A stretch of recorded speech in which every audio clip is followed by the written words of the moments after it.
This is for all you multi-talented, multitasking, multi-everything people out there. Take it away. Find your glory, write your story, fearless, we will carry you. Time you own it, take your moment, be a fire burning through. Hustling from night until morning, grinding it out, it won't be long. Feel your power, it's your hour, you inspire, you are strong. Enjoy your Zoa. No applause? You're all fired.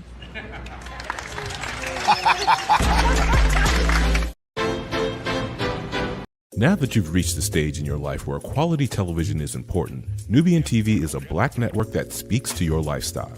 Nubian TV is the world's first digital network devoted to the upscale and political lifestyles of black people. Nubian TV's programming includes politics, travel, fashion, food, automotive, arts and culture, civil rights, music, and more. Watch now on Amazon Fire TV, Roku, or watch globally at nubiantv.net. Nubian TV, it's what you want to watch. Now that you've reached the stage in your life where quality television is important, Nubian TV is a black network that speaks to your lifestyle. Nubian TV is the world's first digital network devoted to the upscale and political lifestyles of black people. Nubian TV's programming includes politics, travel, fashion, food, automotive, arts and culture, civil rights, music, and more. Watch now on Amazon Fire TV, Roku, or watch globally at nubiantv.net. Nubian TV, it's what you want to watch. Now that you've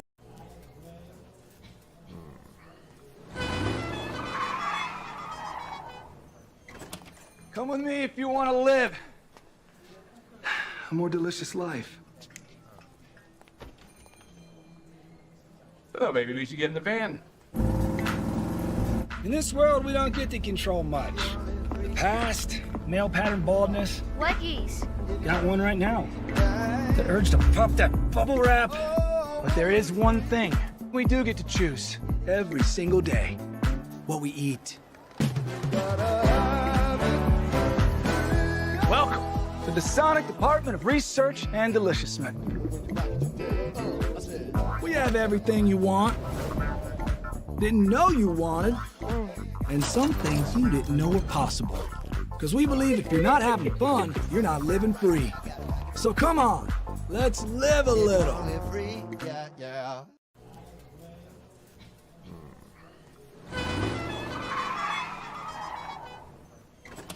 Come with me if you want to live a more delicious life. Oh, maybe we should get in the van. In this world, we don't get to... Hey! Good morning, America.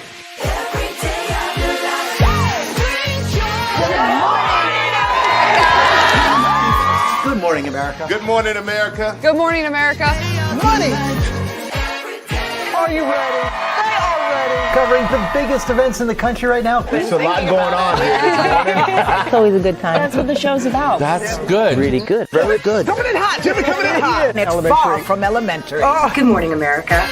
I'm not going to try to strut like Michael or anything. I have known George a long, long time. Have you ever gotten him to dance? Look at that face.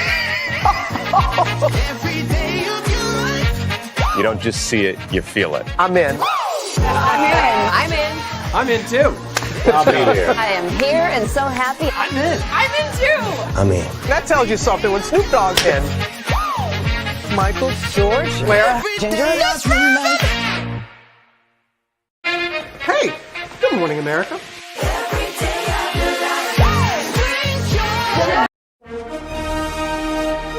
Prepare for a journey beyond imagination, beyond belief, beyond anything you've experienced before. Universal Epic Universe, a new theme park where you'll step through extraordinary portals to 5 immersive worlds. Prepare for a cosmic voyage of discovery, an isle of fire-breathing excitement, a shadowy world of monsters and mystery, new wonders in the wizarding world, and a new way to play. plus the splendor of a magnificent resort hotel overlooking the park. It's all new excitement at Universal Orlando Resort. A week's worth of vacation thrills with 4 amazing theme parks, a variety of spectacular themed hotels, and incredible dining and entertainment. It's all at Universal Orlando Resort, where you'll find new adventures every day. Explore the astonishing worlds of Universal Epic Universe at Universal Orlando Resort.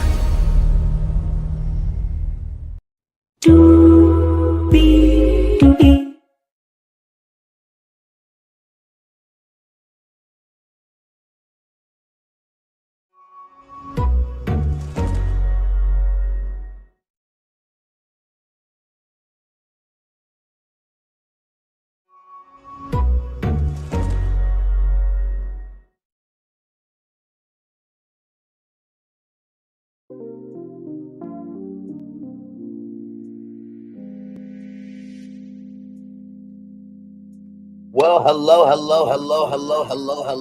to you. Good morning, everybody. Good morning, Michelle H. Tuff, and good morning to everybody coming in. Glad to have all of you here. Welcome to another edition of Brantley's Virtual Tour Live. Glad to have all you here in the building with me. We have 1, 2, 3, 4, 5, 6, 7, 8 destinations for you all this morning. Yes, we do. If you didn't know, over the weekend, Sean Kingston and his mom were sentenced to jail for fraud and just, oh my God, we'll talk about it. It's a lot. It's quite a lot. Then Kelly Clarkson, apparently the mood has shifted at 30 Rock. That is Rockefeller Plaza, Rockefeller Center, about the Kelly Clarkson show. I have thoughts. We'll talk about that. 47 wants to get rid of us in any way, shape, form, or fashion. I told y'all about the Freedom Rides Museum was at stake. Well, wait till you see what else is at stake. And also, too, he's trying to make this a trilogy of a movie franchise. We'll get to that here soon. Yes, you saw it on the thumbnail this morning. Yes, that is ice cream, but it's a particular type of ice cream. We'll get to that. I know y'all like, wait a minute, Brian, are we really doing this? We are. We're gonna talk about it live this morning. Elon Musk sold Twitter. So does that make him the CEO? I don't believe so anymore. We'll talk about that. Disney is inside the Disney bubble, as we all know, of course, there. My Lord Jesus. We'll get into that. Will Smith got a huge honor in his hometown of Philadelphia. We'll talk about that. So a very good moment for him. And then finally, Carlos Watson. As you all know, we talked about Carlos Watson last year when it came to the lawsuit that the government threw his way because of an investor call gone wrong. Well, is Carlos Watson going to jail? I have the updates for you here. Higher is waiting, low is available, but either way, we are live on tour. Let me take down this iconic intro here.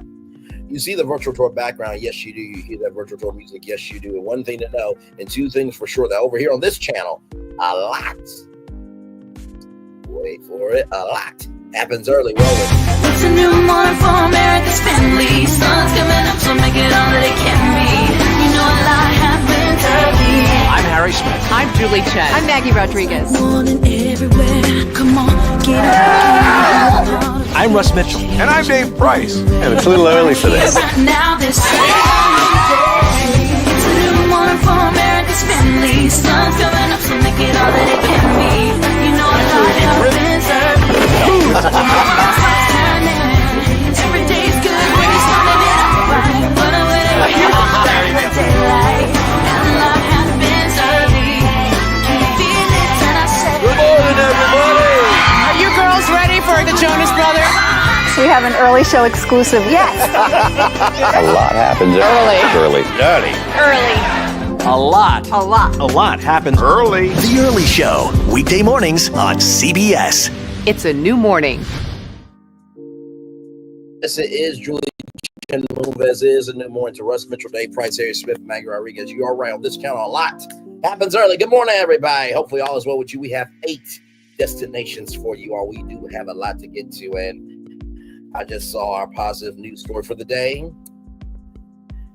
Y'all know I have evolved on the positive news story. You know, in the antithesis of the morning editions, the positive news story would be, hey, here's something positive that happened.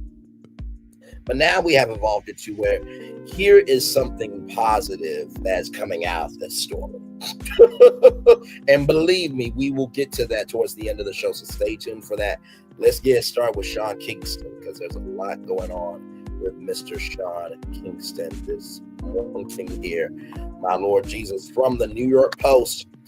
Sean Kingston breaks down as mom found guilty of fraud, tell officials to protect my mother as they face decades in prison. Rapper Sean Kingston broke down in tears. Let me turn down the music here.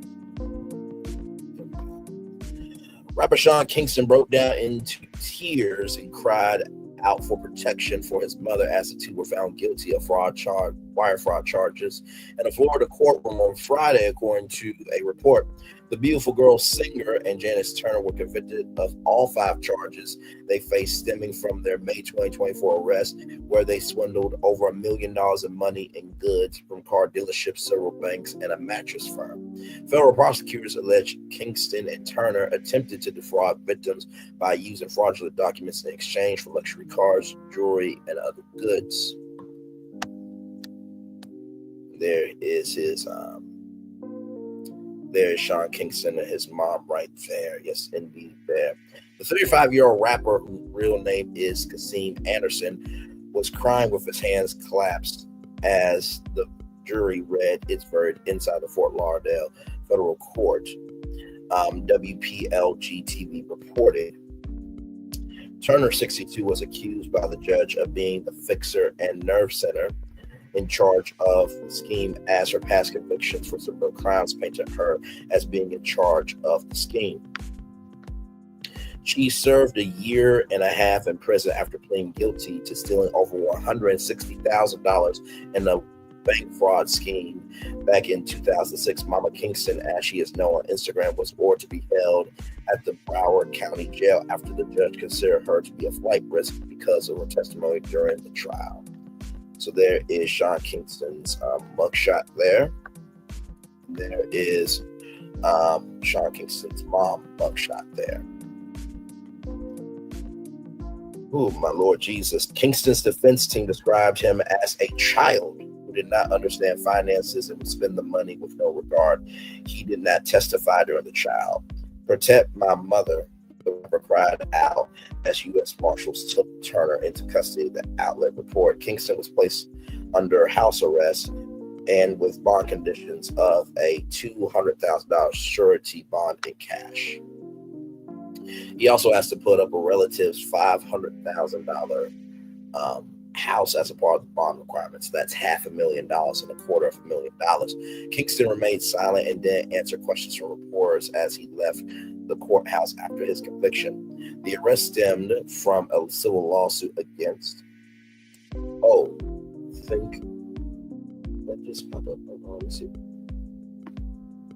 Yep. Okay, we're good. I got y'all Beyond the Gates after show done. So it is uploaded to the laptop, and I will upload that here soon. So can't wait for y'all to hear it. Woo! Y'all gonna enjoy this review for sure. Back to this though. The arrest stemmed from a civil lawsuit filed against the rapper by Verve Entertainment LLC in February 2024 that saw payment charges of breach of contract and fraud after Kingston ordered the 232-inch colossal TV and a sound system for his home. To each their own, I guess. And so here are the law enforcement officers outside of Kingston's South Florida mansion during a raid on May 23rd, 2024. To lower the price of the $111,000 purchase, Kingston supposedly promised to make promotional videos about the products with his friend Justin Bieber. The suit said the commercials were never made and Bieber was never involved. They are accused of doing all $100,000 from Bank of America, $160,000 from the Escalade dealer. I would say Cadillac Escalade, but y'all know Escalade is Cadillac anyway. More than $100,000 from First Republic Bank, $86,000 from the maker of custom beds from October 2023 to March 2024. Prosecutors said Kingston and Turner unjustly enriched themselves, telling various sellers that they sent out wire transfers for payment toward high-end vehicles and jewelry when the banks had executed no such transfers. They had obtained over $1 million worth of possessions throughout the scheme. Victims of the ruse testified the mother-son duo defrauded them out of a bulletproof Cadillac Escalade, a colossal TV, and hundreds of thousands of dollars in watches.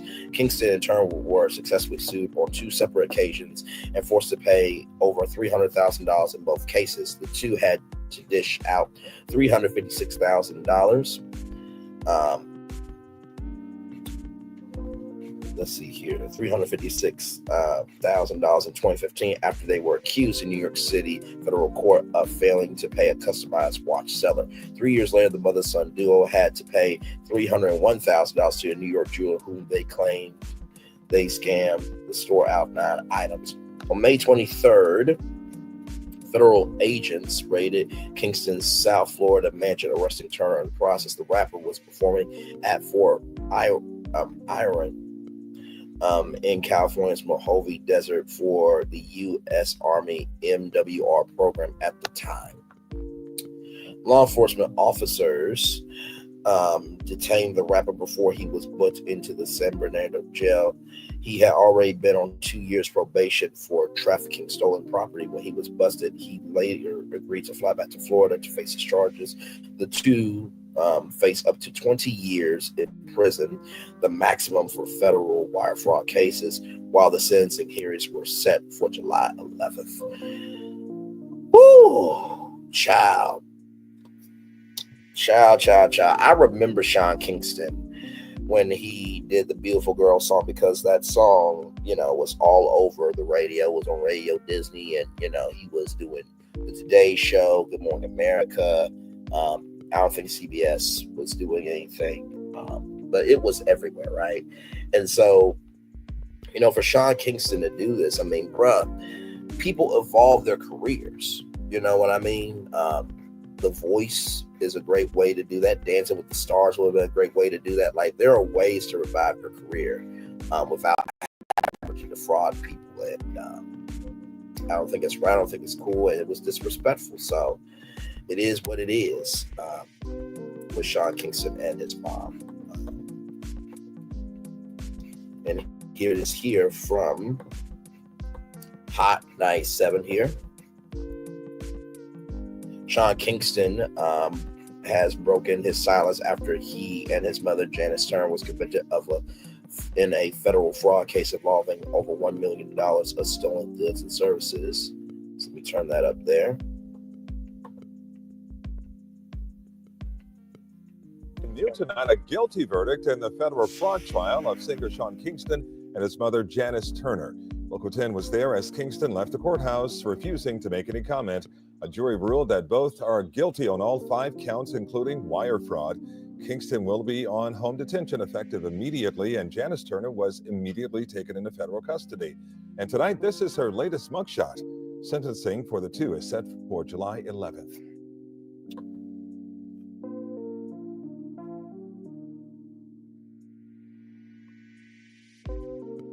Like I said, man, to have your mom go into jail, you know what I mean? It's heartbreaking. It really is heartbreaking because, moms are supposed to be, your guide, your mentor, your base, right? So is dad, but, there are mama's boys and daddy's daughters, right? It is quite a sad state of affairs to have your mom be a part of something that's heinous. And like I said, I don't know what Sean Kingston's connections are. in the entertainment industry, but I am sure that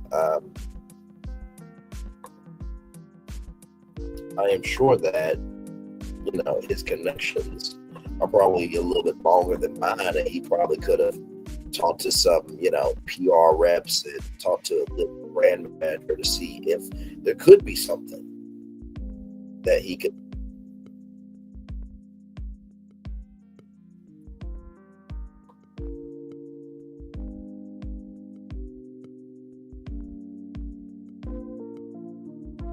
Oh, this is some footage I want y'all to see here. At noon, rapper Sean Kingston and his mother appearing in federal court today. It comes after both of them were indicted in a $1 million fraud scheme. Local 10's Andrew Perez tried to speak with them as they ran from our cameras. Andrew.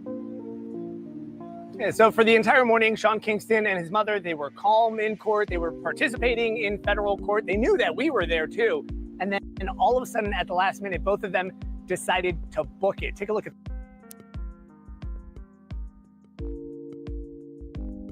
this.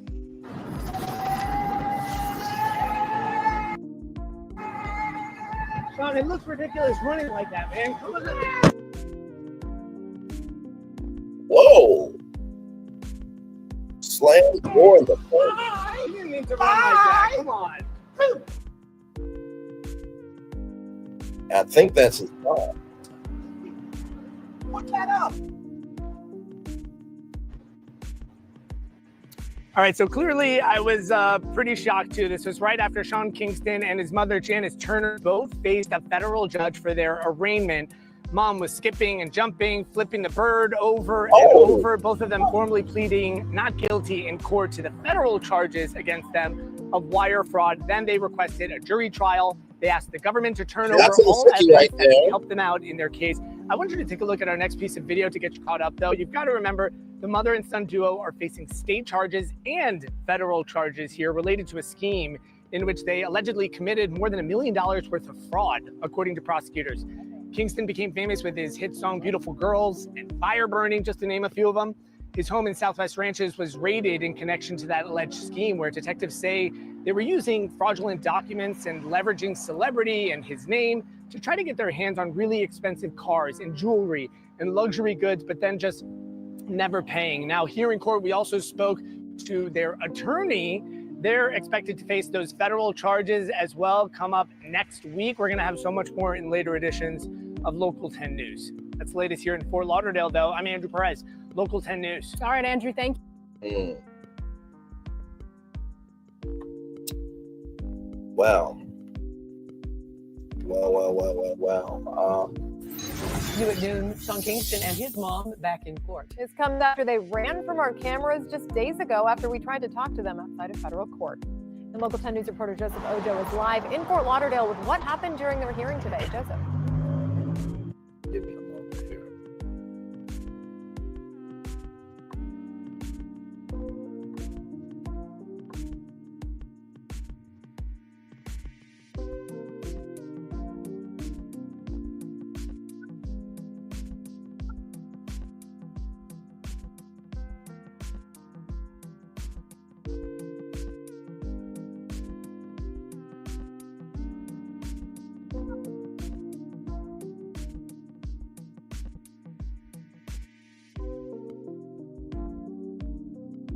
I was trying to find the clip of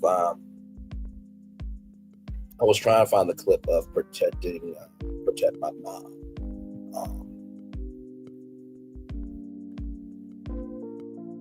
For y'all here.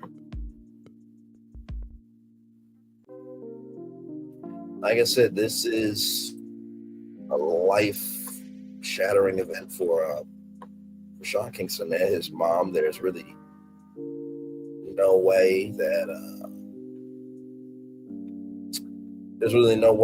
for him and his mom to get out of this. I mean, he's on house arrest. His mom's going to jail. But it seems like the house arrest for now, it's just temporary until Sean Kingston goes to jail as well. It's just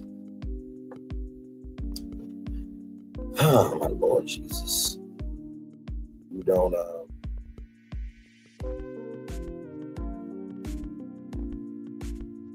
you don't expect that.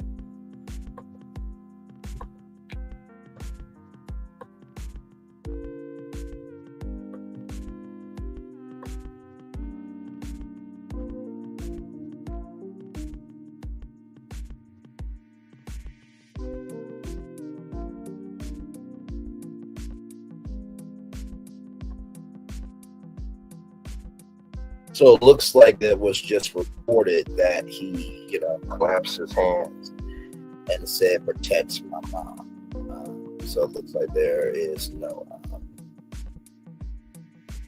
I'm trying to find the footage for y'all, but it looks like to no avail that there is.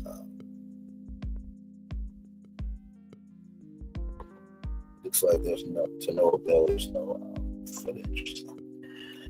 But yes, indeed, but that's not all. Sean Kingston, actually, hang on, let me go back. Right here to Hot 97. We're live on tour, so I'm trying to keep it all together here. Over the weekend, the hip hop artist shared a cryptic message on Instagram stories just days after a Florida jury found them guilty on the wire fraud and conspiracy. Lately, they've been trying to break me on the daily, he wrote, seemingly referencing an upcoming song punctuated by the statement with a broken heart emoji. The verdict was delivered on March 28th after a 5-day trial, just 3 hours of jury deliberation. Prosecutors accused Kingston and Turner of orchestrating the scheme to acquire luxury items, including high-end jewelry and a Cadillac Escalade, using fraudulent wire transfers and forged documents. Despite the conviction, Kingston 34 was not immediately taken into custody. He remains under house arrest, monitored electronically. Court records reveal his bail conditions included a $200,000 cash bond and a $500,000 property bond. And by the way, that's what I want to also say. The fact that a family member has to give up their home because of your bullshit, your mom's bullshit, is disgusting. Now they're homeless because of your doing. His mother, however, was detained immediately after the verdict. Prosecutors deemed Turner to be a flight risk due to her criminal record, portraying her as the mastermind behind the operation. During closing arguments, the government described both defendants as masters of deception. Each of the 5 counts, 1 for conspiracy and 4 for wire fraud, carries a maximum sentence of 20 years in prison. Sentencing is scheduled for July 11, 2025, but Sean Kingston faces the weight of legal consequences. The case underscores the severity of financial fraud in the entertainment industry, with his fate now in the hands of court. The once celebrated artist must reckon with a reality far removed from its chart-topping success. Yeah. Like I said, that's not all Sean Kingston has been up to. Antonio Brown.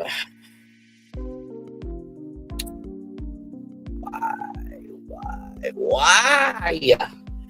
Antonio Brown and disgraced rapper Sean Kingston released bizarre Elon Musk song. Former NFL star Antonio Brown has seemingly found creative inspiration in his political passions. Okay. The former wide receiver has collaborated with Sean Kingston, who was found guilty in federal court over $1 million in wire fraud this week, to release a new song titled Elon Musk. The single dropped Friday, the same day Kingston appeared in court, and is available to stream on Spotify. Throughout the track, Brown, who was an ardent supporter of President 47 in the build-up to last year's election, frequently references his political views. The lyrics feature lines such as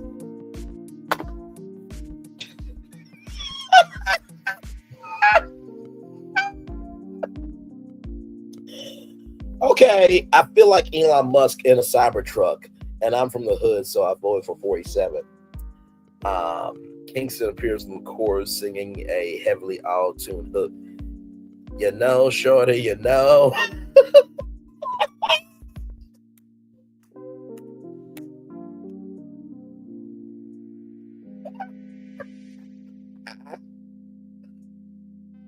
Really? Is this what we...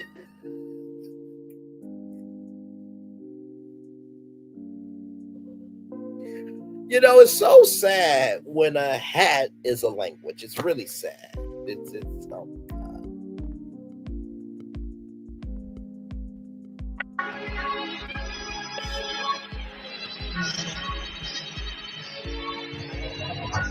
This is my first time watching it with y'all, so we'll see what happens here. Yeah, you know, shawty, you know. Yeah, you know, shawty, you know. Yeah, you know, shawty, you know. Yeah, you know, shawty, you know.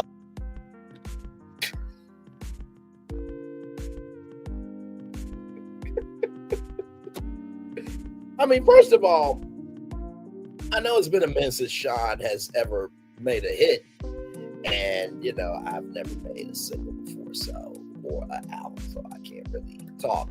But usually a song is supposed to have, you know, a hook in the beginning. It's supposed to set the story. It's like, shawty, you know, shawty, okay, what do we know? Let's keep going. I'm not in the mood, so I'm gonna be late. You come with me, you gon' get money, you gon' get paid. Look, bro, with me, don't do no drugs, don't do no drink. Ain't got no place, ain't got no case. I feel like Elon Musk in the Cybertruck. Think about taking my chain, nigga, try your luck. They put niggas down in the field, they hire us. It's A.B. Brown, look, the viral one. I tell mine, them come and tie you up. How you think we know when you post that pic, cause we follow them? I talked to the man and he told me you want no nothing. Free up, nigga, that's my son. Hang on, let me find the lyrics, because I'm not understanding a damn word he's saying. Hang on one second. Elon Musk song lyrics. Elon Musk has 6 songs. Here are the first 3. Rip Harambe, Don't Doubt Our Vibe, and Don't Doubt Your Vibe. Okay, I need to know the lyrics.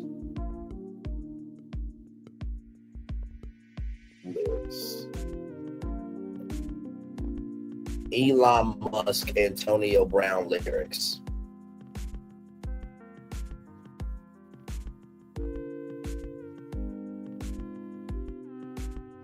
Like, I really am trying to. Like, nobody has the lyrics to this. Okay. I'm from the hood, so I vote for Trump. You gotta miss my name on baddies and 99, but it ain't my none. I'm with that bitch from thick and thin. She already picked, so on highway there. Yeah, highway there. Going on misled outside. Shawty said she down the slide. Feeling better when we ride. Shawty down the slide.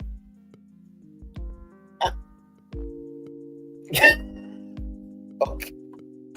Sipping this got me doing. Yeah, you know, shawty, you know. Yeah, you know, shawty, you know. Yeah, you know, shawty, you know. Yeah, you know, shawty, you know.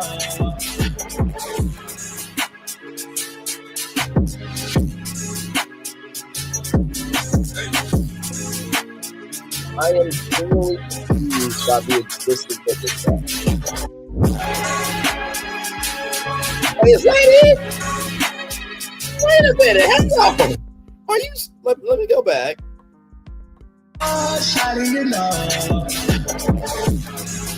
So it stops at like 138.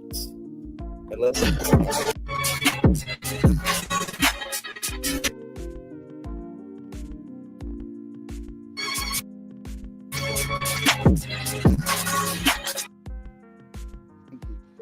Was it the airplane? Let's go down. Let's go down. Your song right here, you get paid for that. Some music. Oh, that's what How you doing? Good to see you. You all right? Like a picture. My brother. Yo, this is the airplane. Time, bro. What? The way to bring. What the? Okay, child. I can't. I'm so confused by the existence of this song. How many places is this guy? Because I'm genuinely like confused. like sincerely confused. They say it's a 2-minute song. On the iTunes, or Apple Music now, but and then they say it's on Spotify too. Let's see, Spotify. Because I just really want to see. I really want to see how many places this is got. Because that wasn't even a song.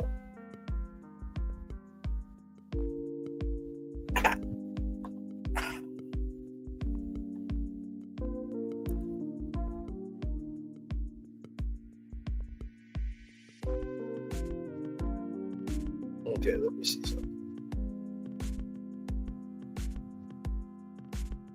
Okay, y'all. So as of right now, this is how many plays it's got. It's got 10,273 spins on Spotify. I can't. Brown also released a music video for the track over the weekend, which includes scenes of him showing him pulling up to a private jet in a Cybertruck, the futuristic electronic pickup truck manufactured by Musk company Tesla. Oh, you mean the one that's under recall?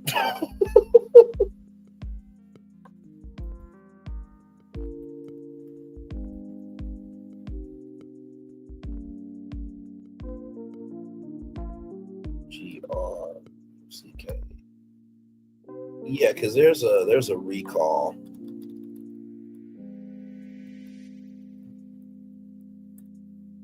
Okay, you guys did not know.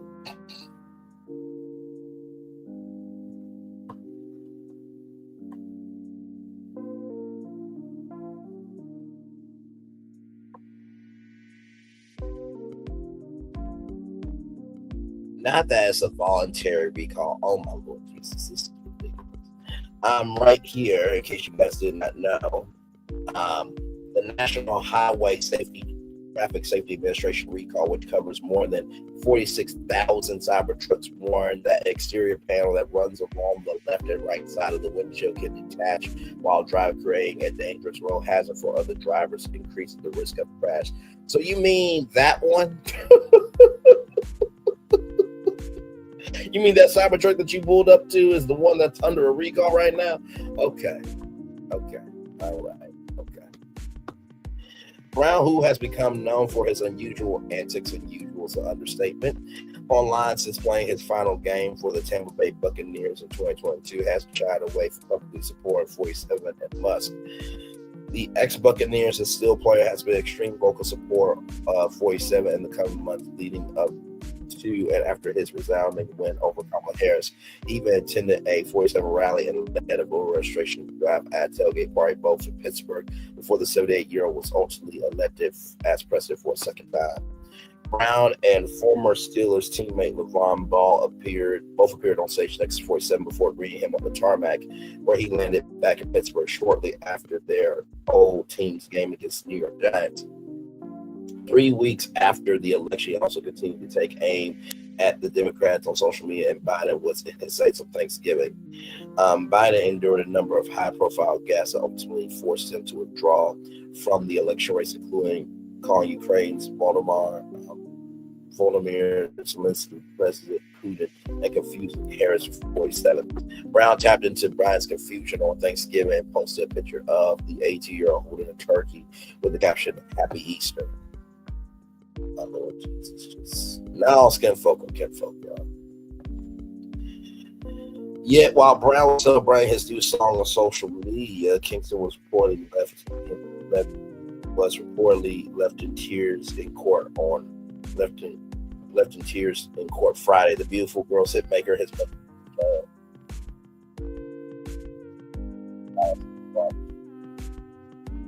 Kingston, 35, and Turner, 62, stood accused of defrauding a jewelry business of a luxury bed company, a used luxury and exotic car dealership, and a luxury micro LED TV company since October 2023, arrest warrants said.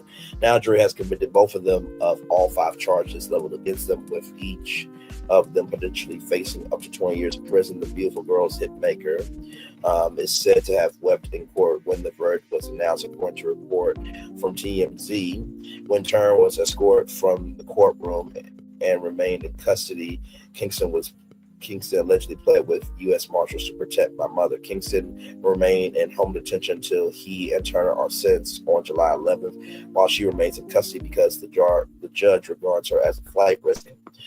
Both Kingston and his mom pled not guilty to the charges against them last August during an arraignment hearing before Broward County Circuit Court Judge Ernest Corrigan. And then there are their mugshots: Kingston 35, Turner 62. Kingston was originally arrested last May in Fort Irwin, an Army training base in California's Mojave Desert, while he was performing on a warrant issued by the Broward Sheriff's Office. Meanwhile, Turner was arrested on the same day after a SWAT team raided the singer's rented mansion in the Southwest Ranches. Warrants allege that they stole money, $480,000 worth of jewelry and $160,000 Cadillac Escalade furniture. Kingston's counsel defended him on the grounds that he was a child who did not understand his finances when the judge described his mother as the fixer of the nerve center for the criminal enterprise. A lot going on with Sean Kingston there. All right, y'all. More Brainley's Virtual Tour Live coming up right from the space right here and right now. From BuzzFeed, there are new reports on the alleged tensions behind the scenes of the Kelly Clarkson show. Yes, indeed. If you missed it, Kelly recently sparked concern after being absent from the show for nearly 2 weeks. Guest host filled in for her, as sources told Entertainment Tonight that Kelly was away dealing with an undisclosed family emergency. She returned to the show on March 18th after 10 episodes, but nobly did not share why she was out. She returned to celebrate her 1,000th show. Fast forward to this week when the Daily Mail released a report claiming insiders have reported seeing a dramatic change in Kelly's behavior since returning to the show, fueling tensions behind the scenes. So, let's go to it. This is a Daily Mail Plus exclusive insider spill, Kelly Clarkson's personal issue that sparked mystery show absence and why staff are walking on eggshells. Oh, come on. Come on. Let me see if I can find this article. I'm just like, these outlets will get anything.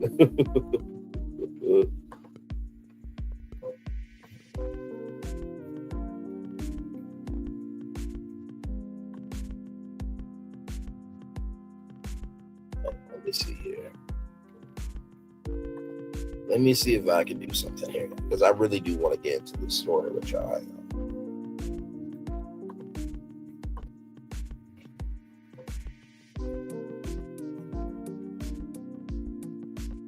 You know what? Never mind. I'll just make it do what it do. Hang on. So right here, it's like, no, it's not worth it. They claim that Kelly was once friendly, chatty, and accessible, taking a genuine interest in their lives. She'll stand at your desk and just talk. An alleged staff member said, ask about your life. She knows the names of everyone's husbands and kids and will ask them by name. Ask about them by name. But now they say things are different. It's just a very weird vibe now, one reported employee said. We're all walking on eggshells, said another. However, a source has pushed back on their claims. The Insider told Entertainment Tonight Kelly is back to herself and all seems relatively back to normal.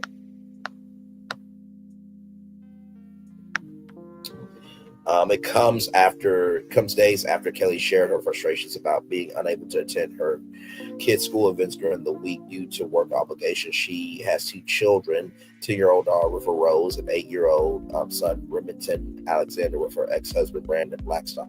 Our kids don't understand and we're just going to look like assholes when we're not there, she told Kelsey on her Not Gonna Lie podcast. Then they go, why was this mom there?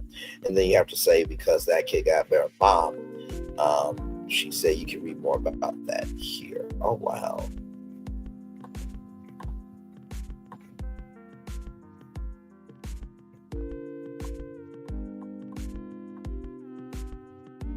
Ooh, my Lord. So, obviously, right, there is more than meets the eye. And Kelly Clarkson, you have every right to feel the way that you feel about your job demands. Also, too, you did go to this talk show. Now, originally, Kelly Clarkson did not want the talk show. She had to be convinced of it, right? And so now you are, 6 seasons in on the show? And if I'm not mistaken, you moved from California to New York because you said that, your family was closer to, I think, New Jersey, if I'm not mistaken. So you said either I do the show from New York or I'm leaving the show. So it seems like the first couple of seasons you were really excited to do the show. And then as life was lifing, that joy from you doing the show just lessened over time. And now you're upset about, why. Now you're upset about, you're not being able to be there for your kids. It's that third. And then you have to say, because that kid got a better mom. First of all, I don't think you should ever, down yourself as a mom, because here's the thing, everybody's doing the best they can with what they got. And it just goes to show whether you sit high and look low,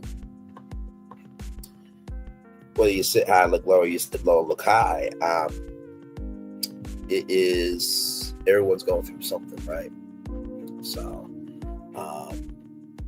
and some of the comments here, let's see here, from BuzzFeed. So your boss was really great to you for years and comes back upset from something stressful, and your first instinct is to badmouth her for a few bucks.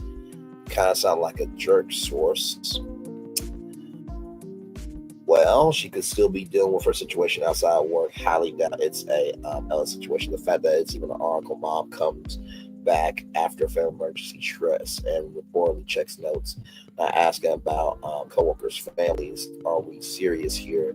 Then why would she ask them what is going? Then why should she ask them when she's going through something? Give the woman a break. Let them ask her. Christ almighty, the woman's probably doing something horrible. Cut her some slack. Even celebrities are allowed to be off when they're going through a crisis. No one knows what Kelly Clarkson is going through. I don't. She may be going through personal issues greater than we can imagine. When you go through challenging times, when you go through challenging times, do you remain the same? Back off, let her do the best she can with whatever circumstances are right now. It seems the press wants to read the ugly in everyone and everything. Well, not just the press. Hot damn, first time I see a thread with only nice comments so far. I'm coming in at comment 10, excited about what was accomplished here. Let's keep up the good work, folks. Anyone else remember Kelly Clarkson was slammed for sharing a picture of her husband and firstborn? There was a spot of drool on her or spit up on her shirt. It was a super cute moment that she shared. So you need to tell me that she's coming back from what may have been a stressful time and someone's already pouring some sort of toxic vibe shit ridiculous and BuzzFeed using Daily Mail as some reliable sources. Embarrassing. We have to remember that she's gone through many life changes. Sometimes our frustrations of the way our world operates can be very difficult and bring out many and old feelings. Everyone needs to be there to support her, give her the space she needs. She's such a wonderful mom and person. Don't condemn her for having deep feelings about life. I'm sure you all do praying for her family. We love and prayer. She's burnt out, quitting soon, sick of New York. City. I'm an older gentleman with a mom. The stress I see in her as a single mom is ridiculous. And you criticize a mom that's working a full-time job because she took a few days off. Are you people kidding? Are you kidding me, people? Kelly on behalf of all those like those people, we apologize. You deserve better. We, the fans, have your back. Take care. And I will agree with that. I do think that there is nothing here, of course. From what I've heard, Kelly Clarkson has always been a kind individual. Of course, there's the persona, there's the soul. But I don't think that it's really as bad as they're saying. But also, too, we remember, TJ Holmes and Amy Robach, and the Daily Mail broke out that story as well. So a lot going on there with Kelly Clarkson, but hopefully she is doing all right there. Lord Jesus. All right, y'all. More Brainley's Virtual Tour Live coming up right from this space right here and right now. From Fortune magazine, Fortune.com, 47's latest DEI target, the Smithsonian, and its $1 billion annual budget. Yeah, he's going after the African-American Smithsonian in an executive order, child restoring truth and sanity to American history. My Lord Jesus. Okay, hang on, y'all. Oh, you guys subscribe. They do everything. Good Lord Jesus. Give me one moment, y'all, because I do want to talk about this story with y'all. Because it's so sad.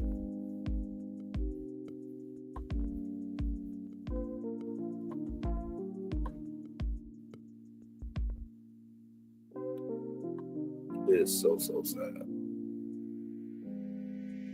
So sad. And this is why it's important to be on the up and up for what's going on right here. From NBCnews.com, 47 targets improper ideology at Smithsonian Museums in new executive order. The order states that President J.D. Vance will be in charge of efforts to prohibit federal funding for Smithsonian programs that are not in line with the administration's goals. The administration is supposed to be taking care of the United States of America, not trying to dictate what people should and should not be able to go and learn from. President 47 signed an executive order Thursday, taking aim at the Smithsonian and its museums, education, and research centers. 47 directed Vice President J.D. Vance to eliminate improper, divisive, and anti-American ideology from programs at the Smithsonian, which receives federal funding. Once widely respected as a symbol of American excellence and a global icon of cultural achievement, the Smithsonian institution has in recent years come under the influence of a divisive race-centered ideology. Actually, the African-American Smithsonian has been in the works for over a decade, and Congressman John Lewis was a part of that decade before he passed away. My Lord Jesus. The order reads, this shift has prompted narratives that portray American and Western values as inherently harmful or oppressive. That would be you. That would be you, President 47. The order 47 accuses the Biden administration of advancing coercive ideology at the museums, singling out certain entities like the National Museum of African-American History and Culture that he said perpetuated divisive and race-centered ideas. Representatives for the Smithsonian Institution did not immediately return a request for comment Thursday night. Vance, who was a member of the Smithsonian Board of Regents, will also be tasked with working with congressional leaders to appoint board members who are committed to advance the celebration of America's extraordinary heritage and progress. 47's order further directed Interior Secretary Doug Brigham to restore federal parks and monuments that have been improperly removed from change in the last 5 years and perpetuate a false revision history or improperly minimize or disparage certain historical figures or events. The order is in line with 47's rationale for reverting the name of Alaska's Mount Denali to Mount McKinley. And Defense Secretary Peter Hetch explained for reversing Biden administration decision to rename military bases honoring Confederate leaders. The order comes as the 47 administration presses forward on its war on diversity, equity, and inclusion, a widely used label applied to efforts to improve workplace culture, create more opportunities for disadvantaged groups. 47 has issued directives placing all federal employees in DEI roles on administrative leave, closing all DEI-related offices and programs, and removing mentions of the framework from all federal websites and social media accounts. Similarly, the Education Department this month announced investigations into more than 50 universities accused of engaging in race exclusionatory practices in the graduate programs. And the Defense Department this month deleted thousands of pages honoring contributions by women, Black, Native American, and other minority groups as part of an effort to ensure it did not promote any DEI concepts. Some of the pages were restored after public backlash. The Smithsonian Institution was created by Congress in 1846 to serve as an establishment for the increase and diffusion of knowledge among men. It consists of 21 museums, 14 education research centers, the National Zoo, all maintained by more than 6,500 employees and more than 3,800 on-site volunteers. More than 17 million people visit the collection museums annually.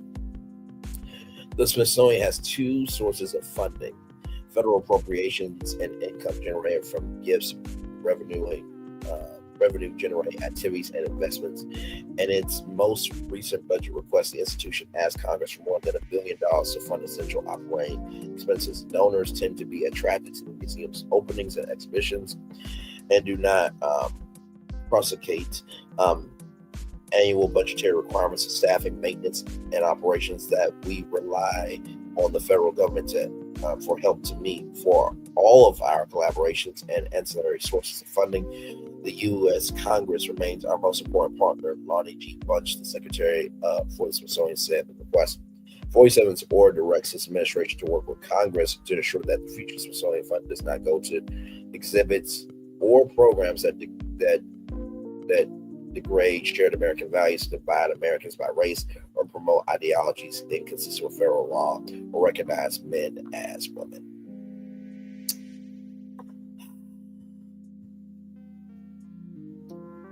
I'm not surprised by this. And the sad part of it is white people are also getting this too, because there are white people that are losing their federal government jobs as well.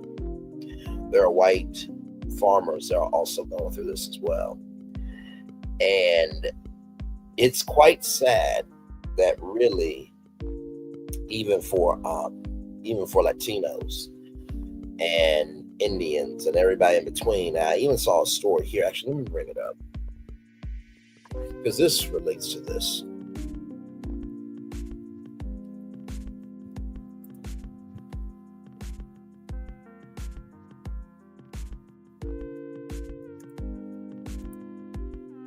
This is quite a heartbreaking story, and I did not know how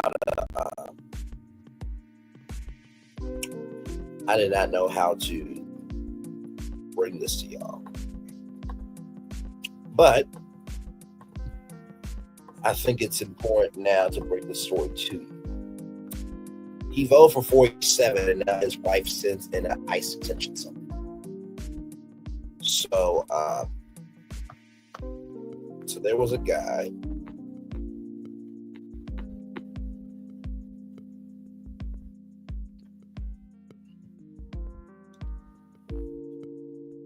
holy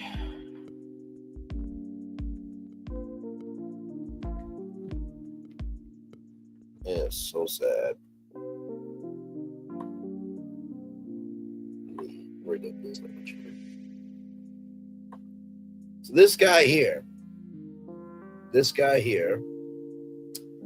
voted for 47, and now his wife is in a ICE detention center. Okay, I want you to sit with that. I want you to sit with that. Okay, I want you to sit with that for a minute. Oh my Lord.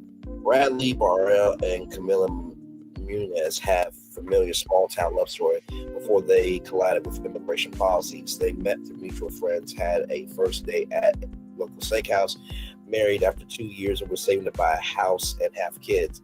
Nunez was already caring for Bartol's 12-year-old son as her own. The last month, on their way home to Wisconsin after honeymooning in Puerto Rico, immigration agent pulled Nunez aside at the airport. "Are you an American citizen?" Asked the agent. She answered, "No, she wasn't. She's from Peru." But she and her husband had taken the legal steps so that one day she might get U.S. citizenship. And of course, 47 gutted that. He gutted the process that could have helped out immigration. Millions of Americans, including Bartel, have voted for President 47, promised to crack down on illegal immigrants, but 8 weeks in, the mass deportation effort has rapidly expanded to include immigrants whose application for legal status in the country is under review. So even if you did the right thing, he does not want you here. And that dumb fuck, this dumb fuck right here, who voted for 47, his wife is now in an ICE detention center, even though she applied for citizenship. In addition to Nunez, USA Today has confirmed through attorneys, family members, and documents that ICE has detained for weeks a woman in her 50s who has lived in the country for more than 30 years and is married to a U.S. citizen, which would give you citizenship. A woman in her 30s with proof of valid permanent legal residency, whose father and siblings are U.S. citizens, who first came to the U.S. as a teen. A European woman in her 30s engaged to a U.S. citizen who overstayed her visa when she was 21. And a U.S. woman engaged to a U.S. legal permanent resident whom she has lived for 9 years. Whom she has lived with for 9 years. None of the women have a criminal record, according to a USA Today review of national law enforcement records. All were in ongoing legal immigration process and felt comfortable enough boarding a domestic flight. Immigration agents swept up each of them at airport checkpoints in mid-February in Puerto Rico and the Virgin Islands. Neither ICE nor North American company, the Department of Homeland Security, responded to multiple requests for comment. Nor Ahmed, legal director for the ACLU of Louisiana, said immigrants in legal limbo of any kind should take precautions if they plan to travel. The unfortunate answer is they have to be worried. She said, if you are not a citizen of the United States and you're going through immigration process, your first thought needs to be, how can this process be weaponized against me? David Ronas, immigration attorney representing Moranis, agreed anyone who is a legal permanent resident or a U.S. citizen is at risk, period. Bartel and Nunez wore their wedding rings for the flight home, secure in the knowledge that the U.S. government knew that they had applied for her green card. She had overstayed her original visa, but the reason she had been bad from the start, worked on a W-2 and paid her taxes before agents led her away. Nunez pulled off her wedding ring, afraid it might get confiscated. She shoved it in her backpack and handed it to Bartel. He shook as he watched her disappear. He thought, what the fuck do I do?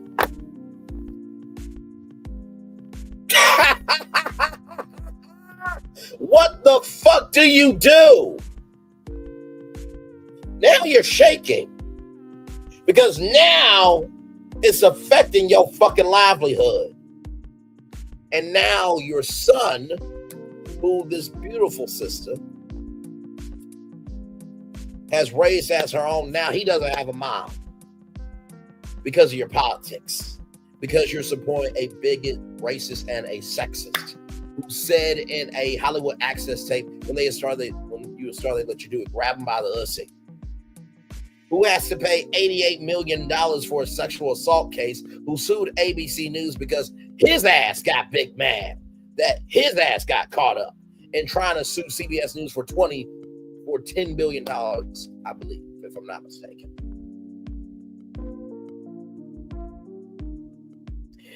And he also is negating the fact that the circumstances for the accusations of rape were true. And that was said by a U.S. federal judge. His own mother said that he was stupid and he shouldn't get into politics. But you voted for him. Y'all voted for him, though. And y'all cool with this shit.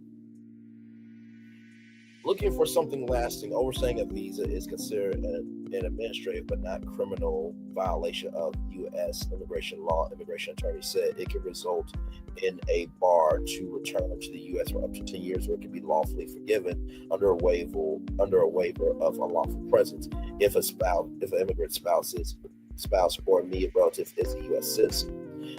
But the U.S. government has also broad authority to detain immigrants even when they have application in progress with the U.S. Citizenship and Immigration Services.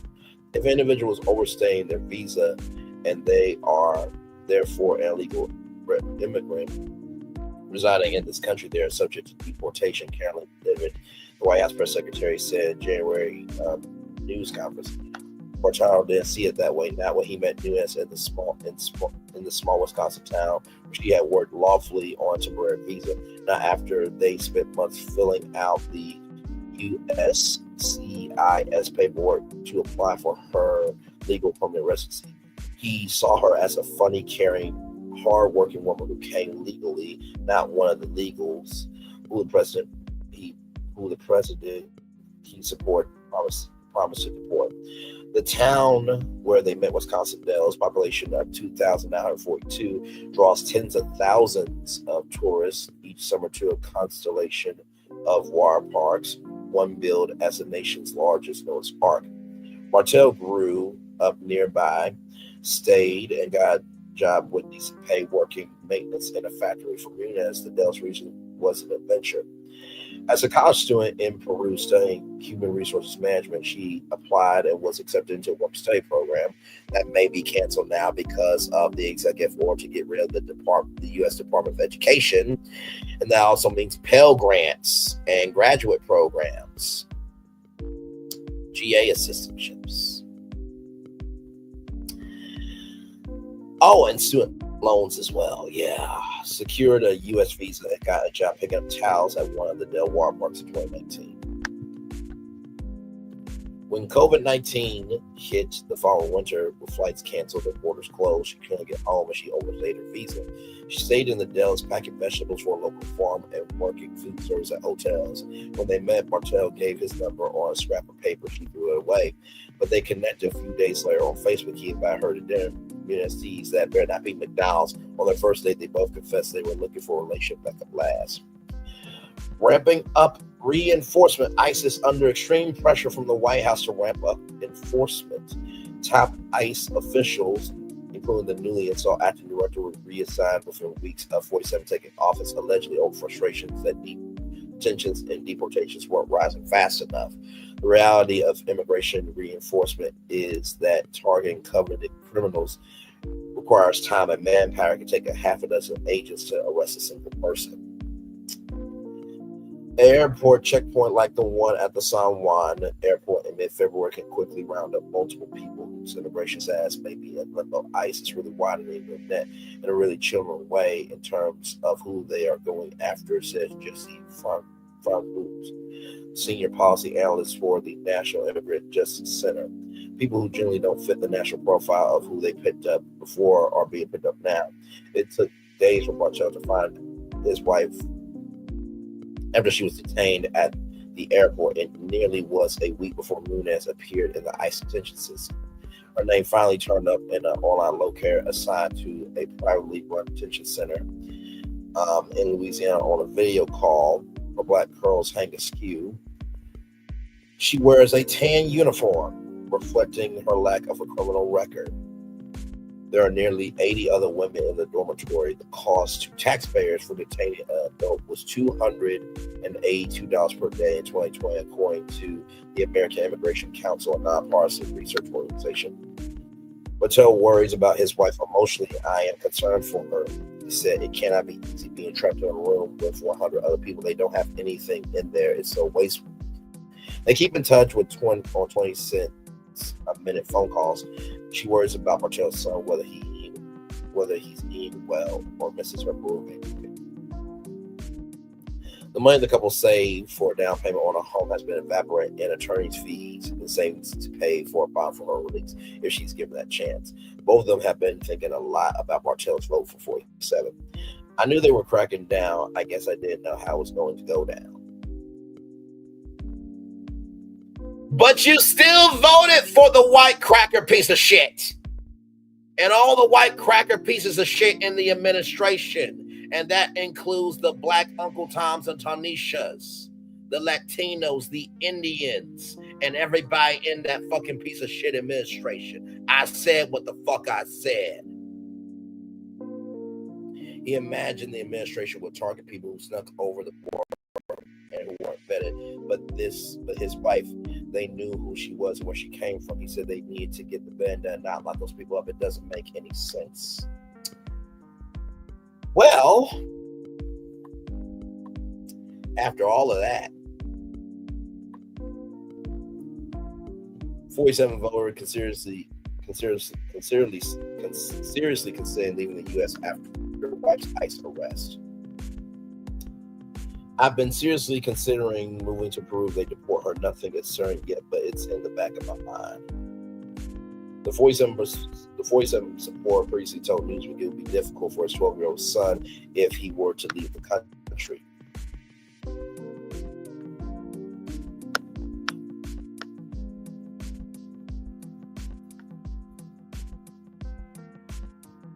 Right here. On Saturday afternoon, Martell traveled more than 2,000 miles to visit his wife, currently detained at ICE Center in Louisiana. The visit brought relief and heartbreak as the couple reunite under challenging circumstances. Martell described the journey as emotionally exhausting, but said public attention surrounding his wife's case has given her hope. She's doing okay. The publicity seems to be helping her keep her hopes up and keep a positive attitude. He said it was tough for her. It's tough for her there. It's tough for her in there. We're doing our best, but it's difficult to stay positive. Reflecting on their emotional reunion, Martell expressed the bittersweet feelings of seeing his wife and having to leave her behind. It was good to be able to see her and hug her and see her beautiful smile, but leaving without her was just an awful feeling. Just terrible, Martell said.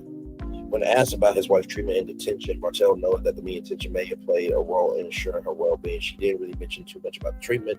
It seems that they're treating her okay. I think that media presence is probably helpful as far as the staff knowing that mistreatment would be heard about, he said.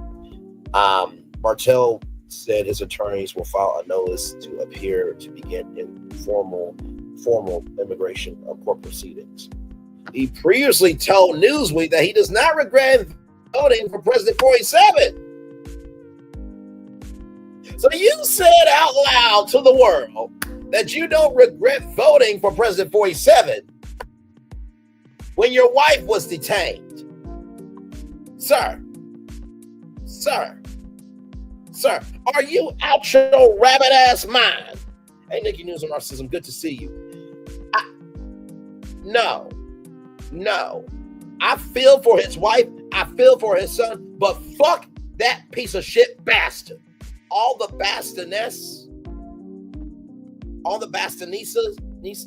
the females, and the bastards of males that vote for this dumb fuck of a president and is supporting the administration, y'all deserve hell. I said it, mentally and otherwise. How dare you say out loud that you do not regret voting for President 47, but yet your wife is locked up in an ICE detention center. And now your 12-year-old son doesn't have a mother. That's your fucking fault. I hope she gets out and leaves your ass. I hope you don't ever get to date ever again.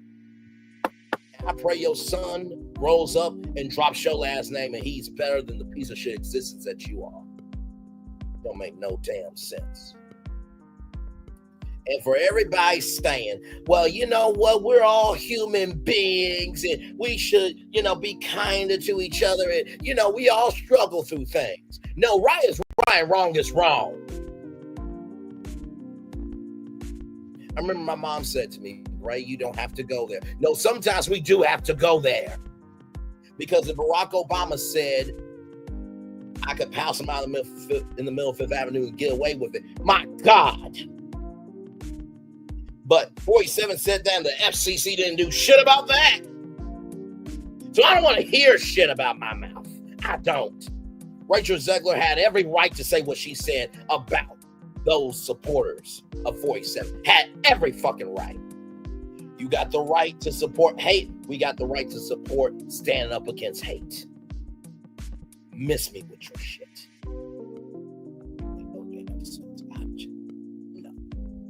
No. No. No. No.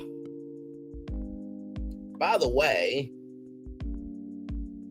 I know everybody is so bogged down in the world reality TV that they don't give a flying fuck about what's going on. But in case you don't know what's going on, that's what this platform is here for. And so I think I should inform you that apparently 47 really misses being on The Apprentice. He loves the multiple season renewals. And apparently he loves watching trilogies of movies because he's considering ways to serve a third term as president.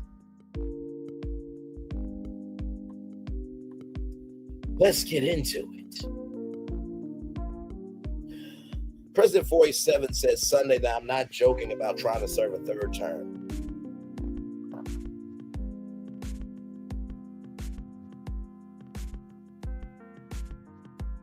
How old is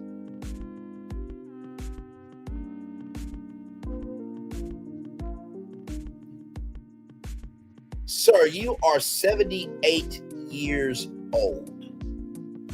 Sir.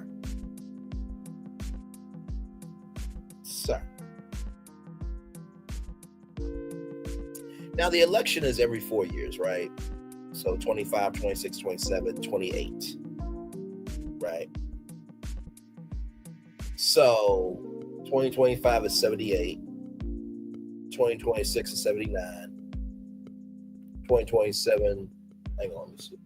Because I got to make sure I get this right. Because this is just ridiculous. So 2025, hang on. 2025, 78. 2026, 79. 2027 is 80. And 2028 is 81.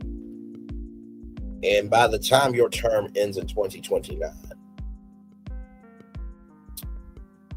sir, you're going to be 82 years old. I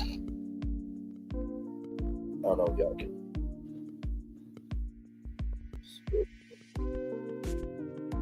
Okay, you know what? I'll just take a screenshot. Listen to myself right now. And listen, everyone's got the right to do what they want to do in life. But that doesn't mean we have to be cool with it. Right. And I said what I said. I said what I meant, rather I meant what I said. So it is what it is.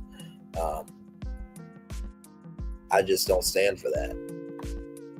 And that sort of pissed me off to no end. If he's going after the African-American Smithsonian, who's to say that he won't go after the Little Rock 9 Central High School? And who's to say that Sarah Trashaby Sanders wouldn't approve of it? Y'all know she did lie as the press secretary, right? So here it is here, y'all. By the time his second term ends, he will be 82 years old. Sir, what? So do you want to die on the Resolute desk? And by the way, to ICE pulling people as they're getting off the plane, I'm not wishing this at all, but there are people who will do some vigilante justice. Just like the Molotov cocktails on those Teslas and spray painting resist on the doors of that Vegas collision center. Who is to say that somebody won't have a bad day if they see an ICE agent trying to detain somebody and go handle them disrespectfully? Y'all can figure out what I mean by disrespectfully. I'm protecting us for YouTube's sake. No. So, like I said, if you didn't know, he's trying to run for a third term. There are methods in which you could do it. 47 said a phone interview with NBC News from Mar-a-Lago. Wait a minute. Didn't you say you hate NBC News? How can you hate NBC News, but yet you talking to them in a phone interview? I can't. From Mar-a-Lago, his private club, he elaborated later to reports on Air Force One from Florida to Washington that have had more people ask me to have a third term. What? Who has been asking you? Because I haven't seen nobody ask for a third season or a third movie of this bullshit. I have not seen one. Not one at all. In a way, which is a fourth term, because the other election 2020 was totally rigged. 47 lost that election to Democrat Joe Biden. But you said that you lost.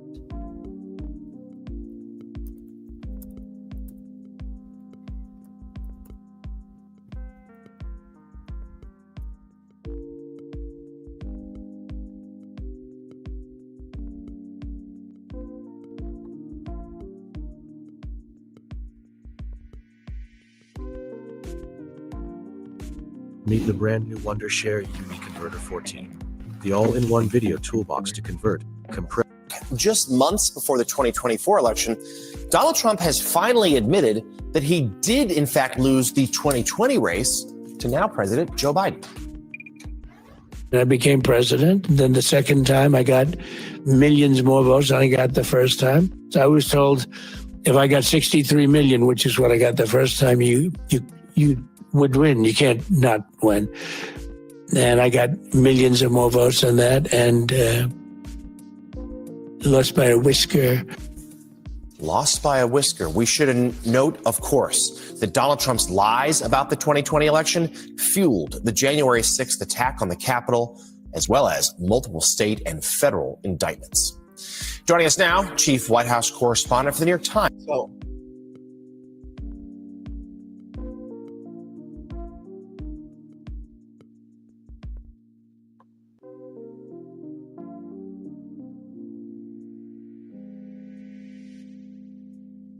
So hang on, y'all. News commentator Geraldo Rivera. Listen. What was Geraldo like? He was good. He did a good job. Yeah. He was smart, cunning. He did a good job. And are you guys still close, or you don't want? No, I don't think so. He is. After I lost the election,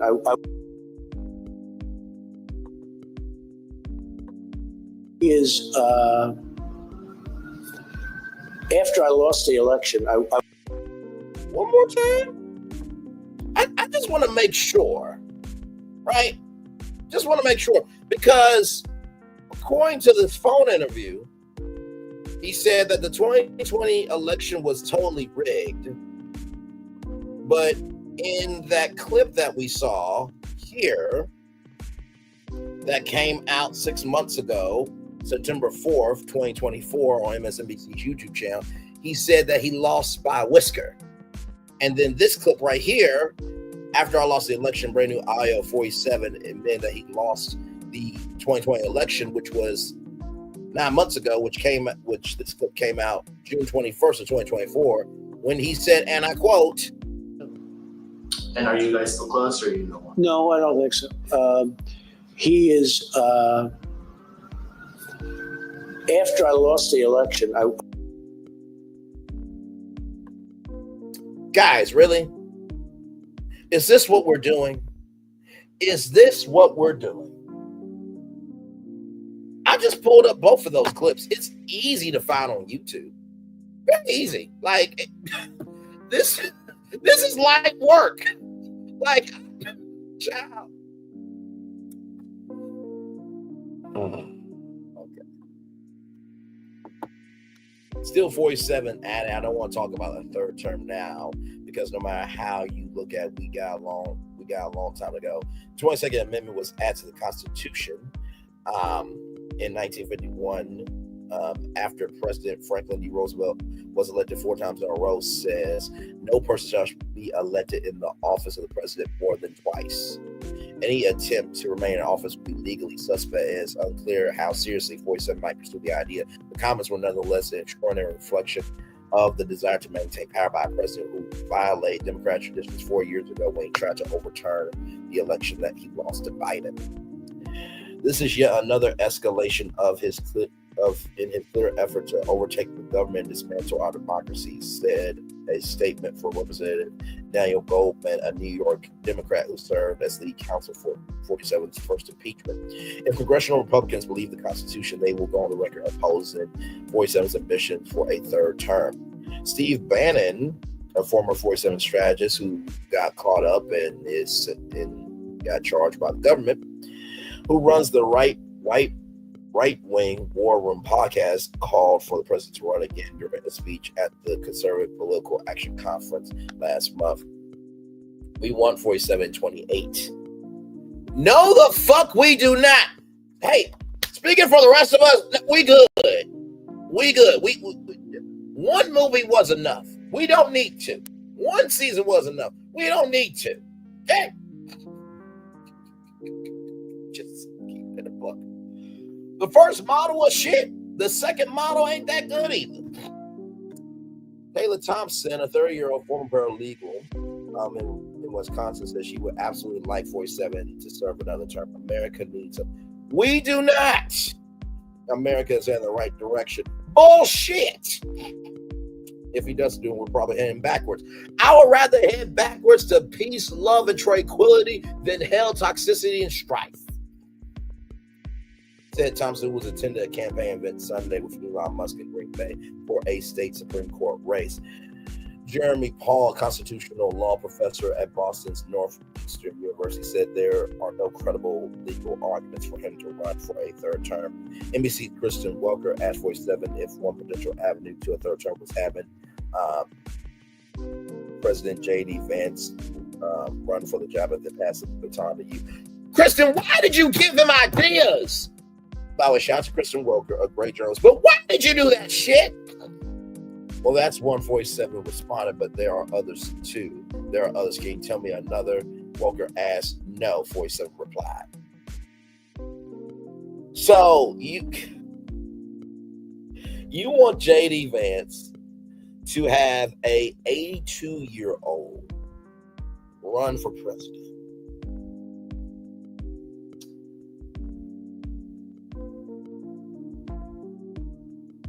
What age was Joe Biden when he dropped out of the election?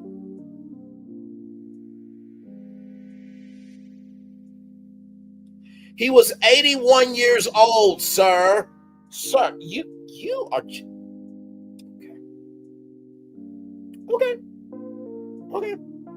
Okay. Vance's office did not immediately respond to a request for comment from the Associated Press. Derek Muller, a professor of election law at Notre Dame, noted that the 12th Amendment, which was ratified in 1804, says no person constitutionally ineligible to the office of the President of the United States shall be eligible to that of the Vice President of the United States. There it is. Mueller indicates that he is not, indicates that 47 is not eligible to run for president, again, because of the 22nd Amendment, he is not eligible to run for vice president either. Shout out to the founding fathers. I mean, fuck y'all for slavery, but shout out to the founding fathers who apparently saw this shit coming from a mile away, or hundreds of miles away in terms of years. I don't think there's any one weird trick to getting around presidential term limits. Well, it's in addition, pursuing a third term will require extraordinary acquiescence by federal and state officials, not to mention the courts and voters themselves. He suggests that 47 is talking about the third term for political reasons is to show as much strength as possible. It's a power move. That's all it is. A lame duck president like 47 has every incentive in the world to make it seem like he's not a lame duck. He said 47, who will be 82 at the end of his second term, was asked whether he would want to keep serving in the toughest job in the country at that point. Well, I like working. Work on your whores at Mar-a-Lago and leave the rest of us the fuck alone. And take Rhonda Dumbass with you out of Florida. And can you take Sarah Travis B. Sanders and send her to the garbage dump while you at it? Please. Stop. Work somewhere else. Go work at McDonald's since you love swallowing Big Macs down your fucking throat. Anyway, 47 suggests that Americans will go along with the third term because of his popularity.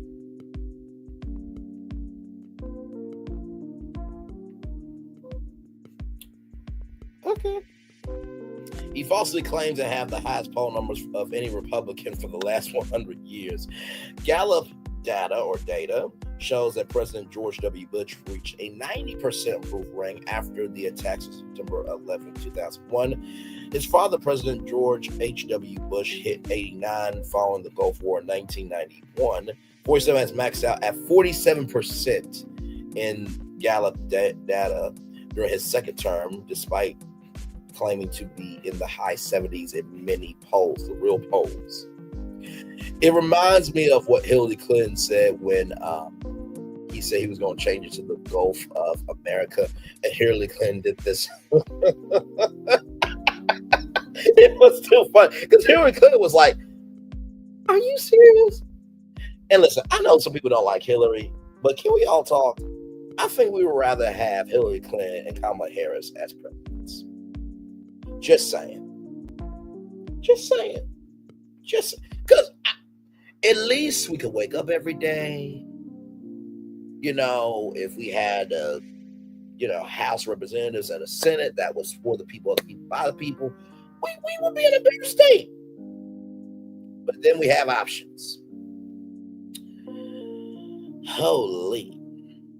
47 has mused about serving longer than 2 terms, generally with jokes and friendly answers. Am I allowed to run again? No, you're not. He said during a House Republican retreat in January, representatives for the congressional leadership's House Speaker Mike Johnson, Republican from Louisiana, which, by the way, there was a press conference in Louisiana spelled wrong, but yet they want the Department of Education to be terminated. House Democratic leader Hakeem Jeffries and New York Senate Majority Leader John Thune, Republican of South Dakota, and Senate Democratic leader Chuck Schumer of New York did not immediately respond to a request for comment from the Associated Press. So now you know what's going on. Question is, can you be a little bit more aware of things than just reality TV? Why put on a request that you guys will never fulfill? We're going to take a little commercial break. And when we come back, we got ice cream. We're going to talk about ice cream this afternoon. But not the ice cream in the way that you think. We're going to talk about Twitter, Disney, Will Smith, and Carlos Watson. I'm Carlos Watson. We'll talk about all that and more coming up right from the space right here right after this. We are live on tour. Like, comment, share, subscribe. We'll be back right after this.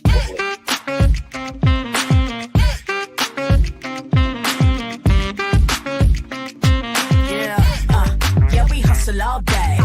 Yeah, we're working, let me play. You know me, work real hard, now we're ready, let's play. Ay, hustle up, yeah. Ready, set, let's go, yeah. Hustle up, yeah. Ready, set, let's go. Turn it up, turn it up, turn it up, turn it up a little louder. Now get low, come on, drop it to the floor, yeah, drop it to the floor. Turn it up, turn it up, turn it up, turn it up a little louder. Now get low, come on, drop it to the floor, yeah, drop it to the floor. Turn it up, turn it up, turn it up, turn it up a little louder. Now get low,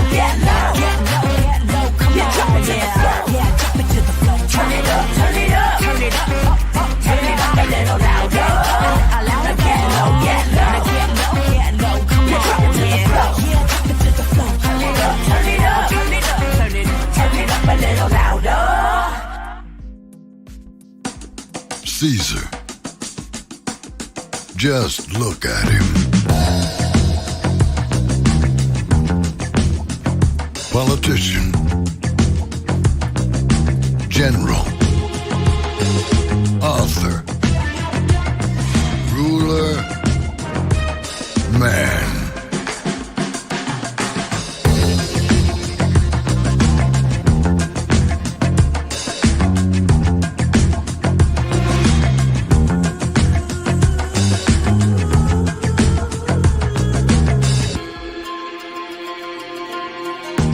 Legend has it, he's not only stared into the belly of the beast,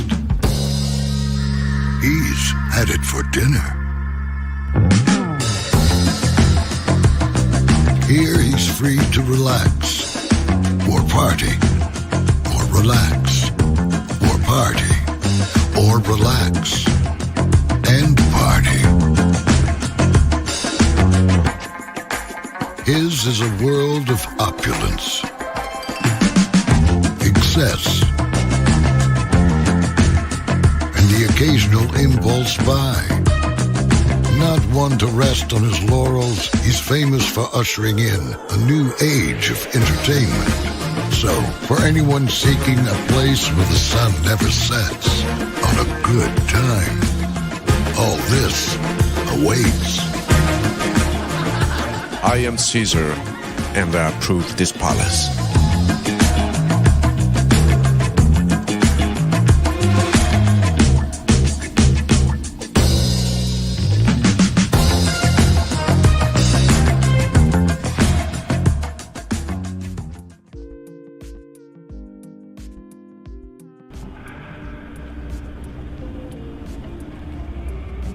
I got a question for you. What does this city know about luxury? Huh? What does a town that's been to hell and back know about the finer things in life? Well, I'll tell you, more than most. You see, it's the hottest fires that make the hardest steel. Add hard work and conviction, and the know-how that runs generations deep in every last one of us. That's who we are. That's our story.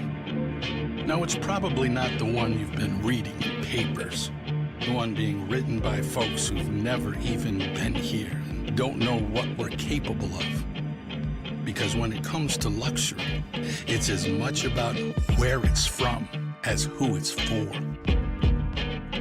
Now, we're from America, but this isn't New York City, or the Windy City, or Sin City, and we're certainly no one's Emerald City.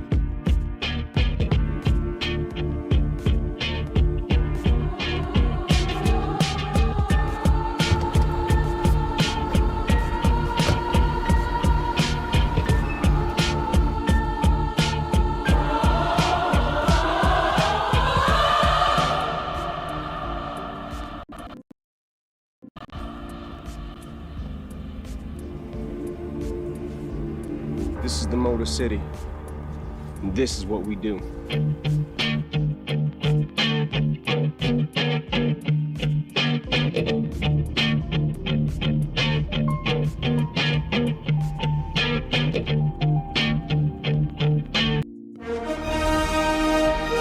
Prepare for a journey beyond imagination,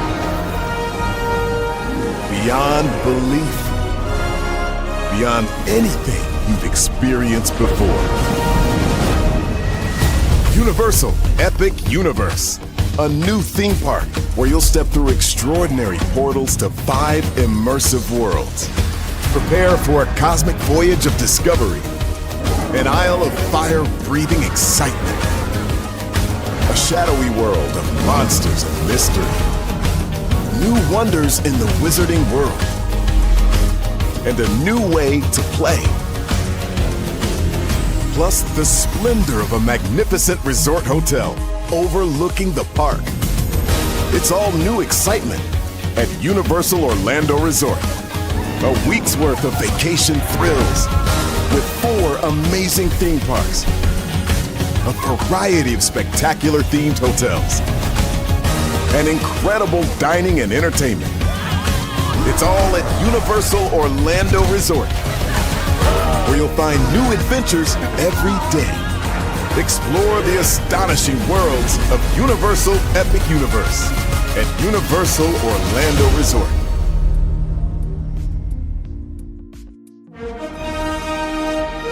Prepare for a journey.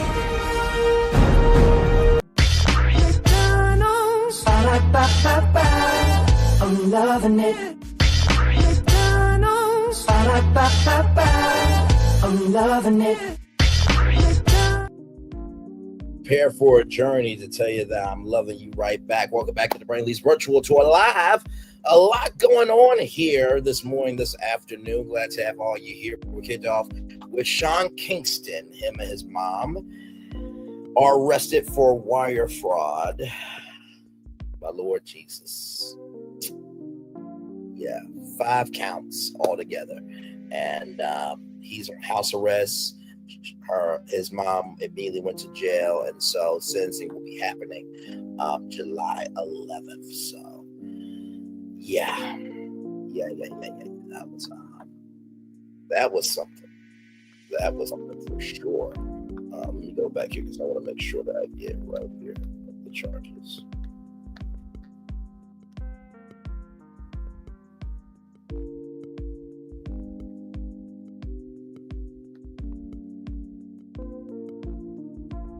I'm trying to make sure I get the charges.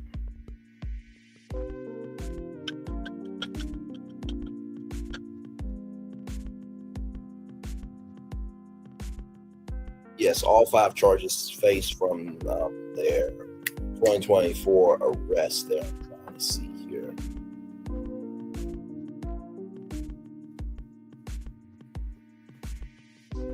What were the charges for Sean Kingston?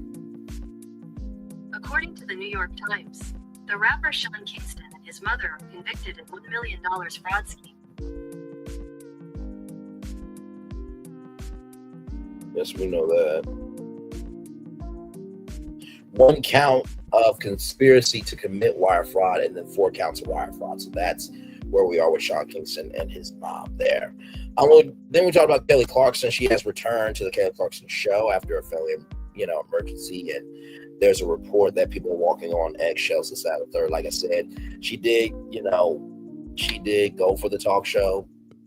She has a job, but she's complaining about not being there for her kids. That's her decision. However, in the same token, just because it's your decision doesn't mean you don't have the right to complain every once in a while. So that's where I'm at with that. Then 47 is apparently going after the African-American Smithsonian in anything that does not resemble whiteness in America. So you have that going on. And there was a guy that he voted for 47. Now his wife is in a ICE detention center. And previously he said that he does not regret his vote for 47. And then, of course, 47 is trying to seek a 3rd term. A lot going on here on Brainley's Virtual Tour Live this afternoon. It's 43 minutes after 12 o'clock here. All right, y'all. Let's talk about something happier, shall we? Because that story really got to you, man, your friend and family member.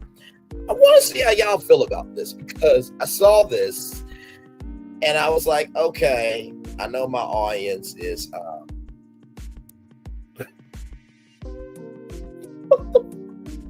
I'm sorry. Okay, I will send that to myself. And we'll talk about that Tuesday. By the way, I'm getting your Beyond the Gates review up. So the reason why I was a little bit longer is because I was behind the scenes. We'll talk about that destination that I just saw tomorrow night. My Lord Jesus. Here it is from the New York Post. Baby brand drops breast milk flavored ice cream as moms admit they already have had the real thing. It's yummy. Okay. Get pumped. Popular baby brand Frida is releasing a breast milk flavored ice cream. Yes, really, to celebrate the launch of the new Frida Mom 2-in-1 manual breast pump. The brand is giving people a scoop of what moms have been serving their babies. This is very real. The new frozen treat will answer the question many wonder but are too scared to find out. What does breast milk taste like? Frida's breast milk ice cream isn't made with actual breast milk. That's not USDA approved. But the brand assures that it will be a pitch-perfect representation of the sweet, creamy, nutrient-packed goodness of breast milk. It allegedly tastes sweety and nutty with a hint of salt. I can only imagine the taste testing that happened. Okay, so here's batch 1.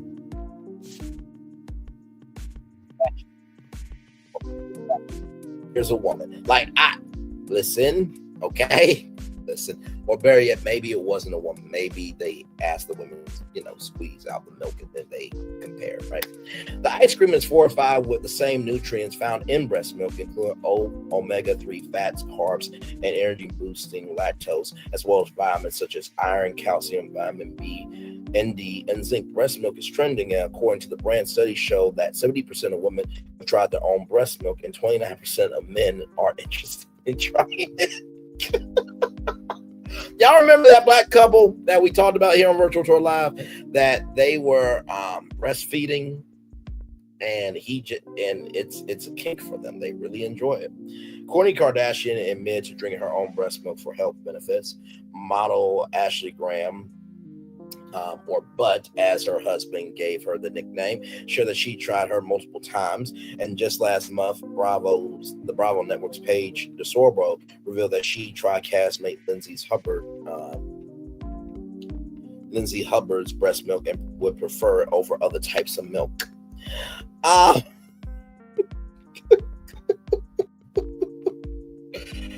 Like an actual pregnancy, those wanting to taste breast milk in ice cream form will have to wait 9 months for the frozen bundle of joy. Those interested in trying can sign up to stay abreast, pun intended, of any updates on Frida's website. Interestingly, people in the comments of Frida's social media pages are excited for the release, and some have admitted to even tasting and making ice cream out of their own breast milk before. I've been making ice cream out of my breast milk for a while now. It's yummy, one person shared. Literally put breast milk in my coffee while I was sick. Dang.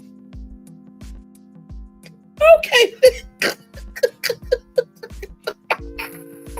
It's the genuine honesty for me. Worked wonders and tasted amazing, another wrote. Have I pumped specifically to make ice cream with the Ninja Creamy? Maybe, someone admitted. Oh my God. Let's see the comments here. Not sure what is more revolting, breast milk ice cream, or that this is clearly a hot-pitch advertisement discussed in the news article.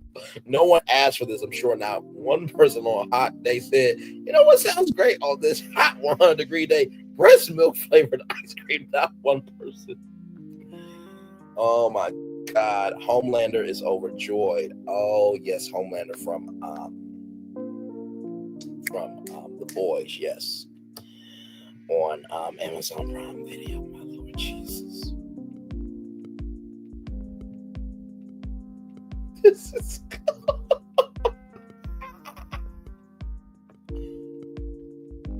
so top-notch 491 so said 5 and then next 20. So I'm trying to see if there's any more comments here.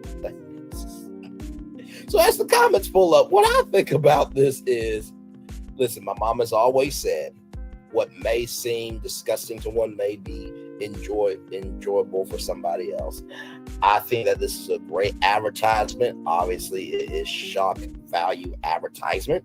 And I am sure that there are plenty of people that are going to try it. And I'm sure we'll get some YouTube reviews on it as well. So just thought that would be funny to bring y'all that story, especially after we talked about 47. We needed something lighter to talk about here. So yeah. Woo, my Lord Jesus. All right, y'all. So here we go. Twitter was up for sale, but Elon Musk has sold it. Yeah, Elon Musk has sold Twitter. $44 billion Twitter is worth. So here it is here from Yahoo Finance from E-News. Elon Musk sells Twitter for $33 billion to his artificial intelligence startup. Lil Birdie told us more changes are afoot for the company formerly known as Twitter. No one calls it X. Well, let me stop. I say that only because Twitter has more social people than X. There are people who do call it X. Okay, so listen. I'm just me. Y'all know I'm the media nerd of social media. Elon Musk, who bought Twitter in 2022 and changed the media names platform to X in the following year, revealed that his artificial intelligence startup XAI has acquired the brand in a lucrative all-stock deal. Combination values XAI at $80 billion and X at $33 billion, $45 billion less, $12 billion debt. Musk wrote on in a March 28th post to X. I'm going to read the article as is because this is a news story, so I gotta give y'all the news as it is. Since its founding 2 years ago, XAI has rapidly become one of the leading AI labs in the world, building model and data centers at unprecedented speed and scale. Hopefully, those servers are not blowing up like your rockets are with SpaceX. He continued, X is the digital town square where more than 600 million active users go to find the real-time source of ground truth, and the last few years has transformed into one of the most efficient companies in the world, positioning it to scale deliverable future growth. More than 1 year after Gronk, artificial intelligence powered chatbot created by XAI that's similar to ChatGPT. There was a whole thing with Sam Fried.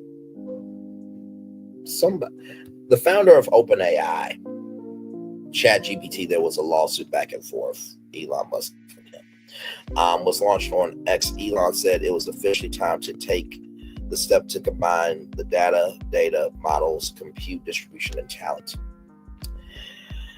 XAI and X's futures are intertwined. He explained the combined company will deliver smarter, more meaningful experiences to billions of people while staying true to our core mission of seeking truth and advancing knowledge. This will allow us to build a platform that does not just reflect the world, but accurately accelerates human progress. The Tesla CEO ended his message, thanking the teams from both companies for their hard work and dedication. No, this is just the beginning.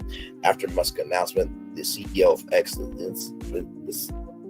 Linda Chero, echoed his outlook, reposted his updates for onward writing. The future could not be brighter.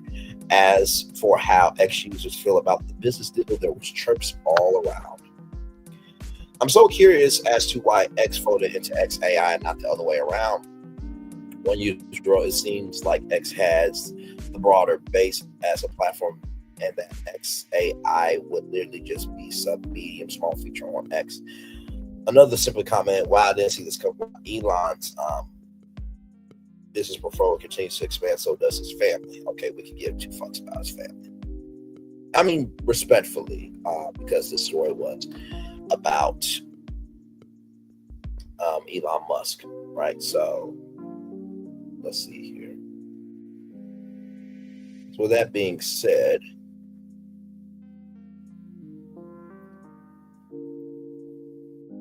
does Elon Musk own Twitter? According to CNBC, Musk ultimately bid on and led a leveraged buyout of Twitter in 2022 in a deal worth about. So because he has sold the company, he is no longer. Okay, here's something here.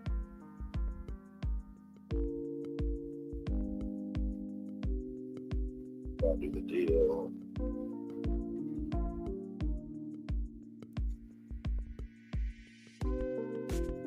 Okay, so this is from a website called Live Mint. It says here, who will run XAI Holdings? One of the deal's biggest cheerleaders last week was ex-chief executive officer Linda Yachiro, who posted the future cannot be prior. It's less clear what the merger means for her future at atop the company. Musk did not announce any kind of corporate structure for XAI Holdings. It is not known who will run the new joint entity, though Musk himself likely seems like the most likely choice. It's possible that if Cheryl stays on to continue running X as a business unit within the new company. So no word as of yet of who will be the CEO of Twitter. Child, it is what it is. It just is what it is. Speaking of, business dealings, right? Speaking of business dealings,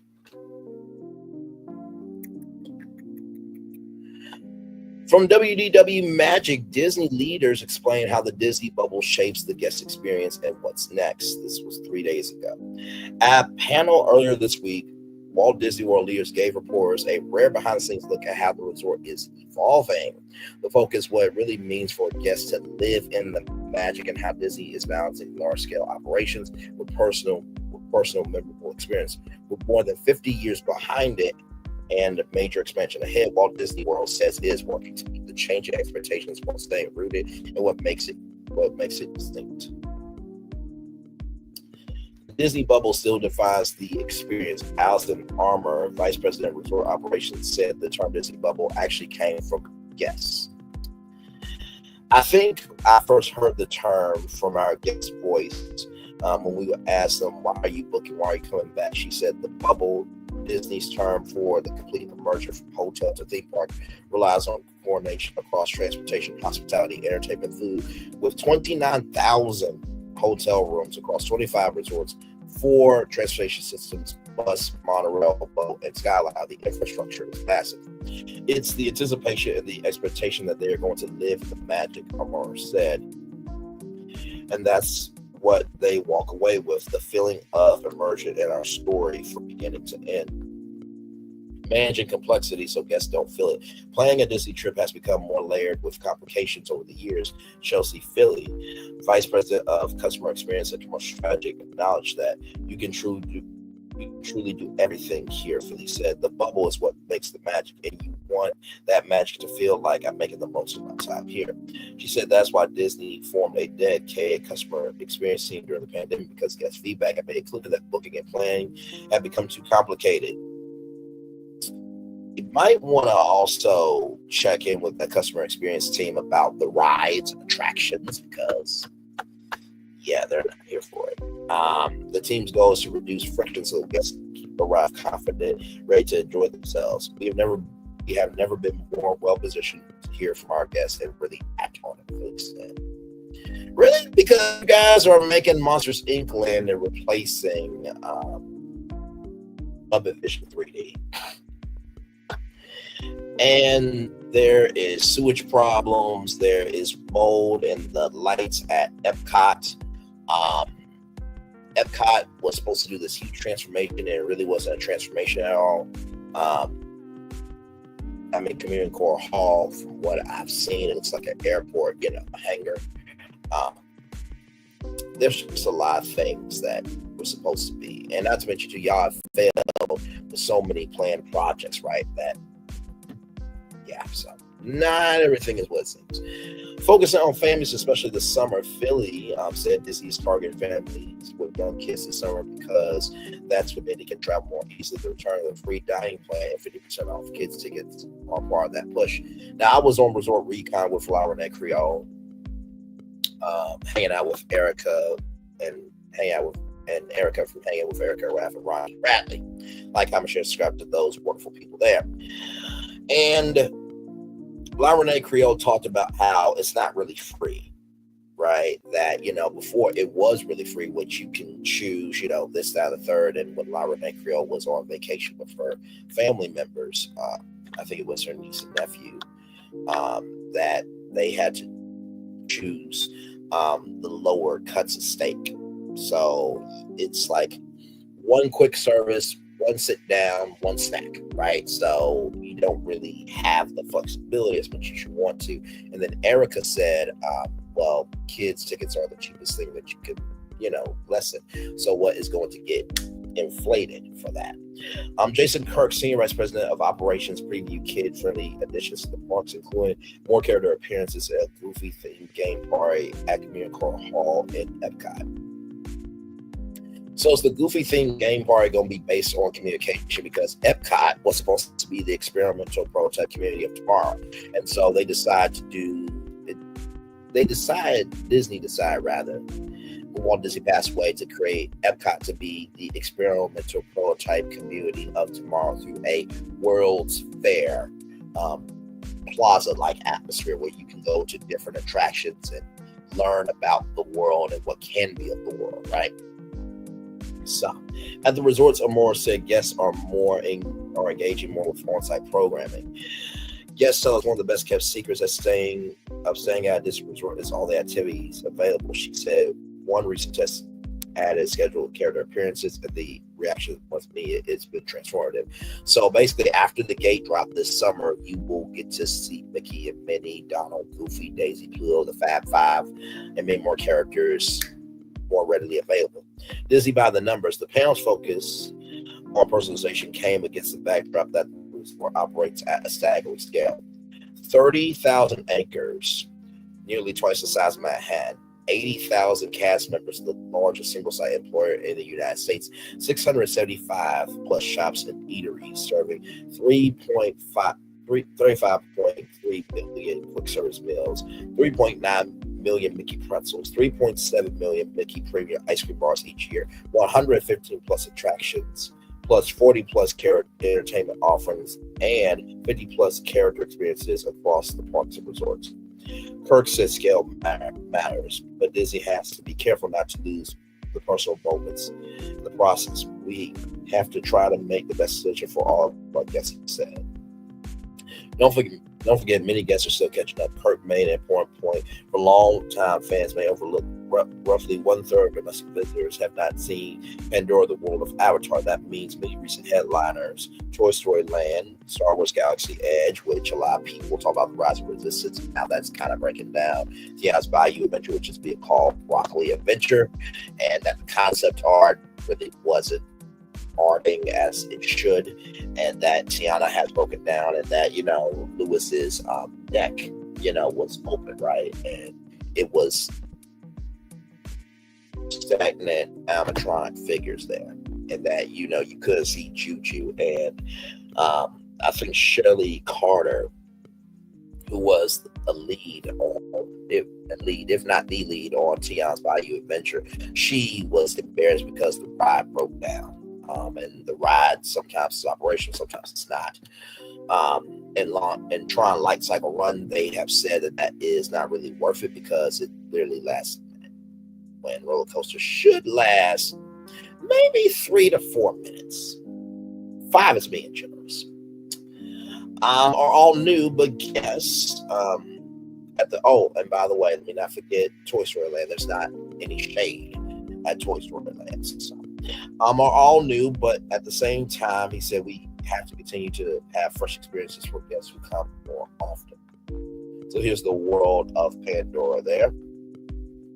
Buzz Lightyear's upgrade, what's ahead, a new enhancement coming this year. Buzz Lightyear's Space Ranger Spin is getting updated with handheld, more responsive blasters, and attempt to make gameplay more intuitive, especially for younger guests. So yes, indeed, there. So that's what it's going to look like there. So you can see more coordinated engagement there. This is us going back and saying, you know what, this experience needs some love. It's the OG. Michael Hunter, portfolio creative executive producer. Hunter also commented on the upcoming Villains Land coming to Magic Kingdom. It's part of what Disney calls the biggest expansion in the park's history. I thought Fantasyland was the biggest expansion in the park's history. My bad. Decades ago, I had developed an idea for a villains theme park at Walt Disney World. He said to fast forward all these years later to know that we're building a villains land in the Magic Kingdom. Who would have thought it? Well, I mean, for the record, Villains Kingdom has been rumored for years upon years. and you guys didn't jump on it, and now you got Dark Universe, which, I mean, this concept art looks good, but concept art and Disney don't really get along too well, just like oil and water don't mix well. So we will see if you guys can actually execute this. Just a buck. I'm looking forward. Kirk closed out the panel by highlighting Disney's investment in its next generation of leaders. I'm optimistic because I know they've got this. He said they have the passion that we've had, and we're set for decades and decades of this amazing guest service that our guests have come to expect. For fans and park watchers, this panel offered a deeper look of how Disney balances scale with personal guest experience, and why both are central to what comes next. Listen, I'm still rooting for Disney. I love Disney. Never been to Disney World. Would love to go just for the fact of just to be able to see it. But sincerely, Epic Universe is really shaking Disney mentally and otherwise because of the discounts, and you're doing upgrades this, that, and third, and just my Lord Jesus. So yeah. Speaking of magical things happening, I want to show y'all this. This is really cool. Now everybody gets this honor here. Will Smith gets a street named in the Philadelphia neighborhood where he was born and raised here. So how cool is this here in the Associated Press? In West Philadelphia, where he was born and raised, now there's a street called Will Smith Way. Philadelphia Mayor Cheryl Parker and City leaders honored the Oscar and Grammy winner on Wednesday, renaming a street next to Smith's old high school. Philly, I love you. I am yours. You are mine. Smith said at a ceremony along the section of 59th Street that now bears his name. He reminisced about learning the values of hard work and education from his mother far before hitting big as an actor and rapper. Nobody gets an easy ride, he said. That was one of the things the streets of Philadelphia taught me. There's nothing wrong for hard days work. Among those who came out to see him was a former teacher who was the first to call him Prince Charming, a nickname he changed up a bit for the 1990s TV show for The Fresh Prince of Bel-Air, in which Smith played a teenager from Philadelphia who goes to live with relatives in Los Angeles. The name Fresh Prince was coined in that building, Prince Smith said, pointing back at Overbrook High School, which is Overbrook Entertainment. I added the fresh because it was hip-hop slang. Smith will release his 5th studio album based on a true story on Friday. It's his first music project in 2 decades since Lost and Found. He's won Grammys for Summertime, Men in Black, Get Jiggy With, and Parents Just Don't Understand. He's also starred in the movies Bad Boys, Men in Black, and King Richard. So congratulations to Will Smith there. As you can see there, Will Smith Way. How cool is that, man? That is absolutely awesome. Quite a humbling thing to have happen to you, having your own street named after you. I hope that where I grew up will be named Braylon Lee Street one day, hopefully, but in due time. All right, y'all. So remember, towards the beginning of the show, we talked about 47. Well, there was some more news that broke out over the weekend. In case you did not know, right here. Ooh, Lord. And literally, it was bonkers how this happened. 47 Commune sentence of Aussie Media founder Carlos Watson. Watson was convicted of conspiracy to commit securities fraud, conspiracy to commit wire fraud, and aggravated identity theft.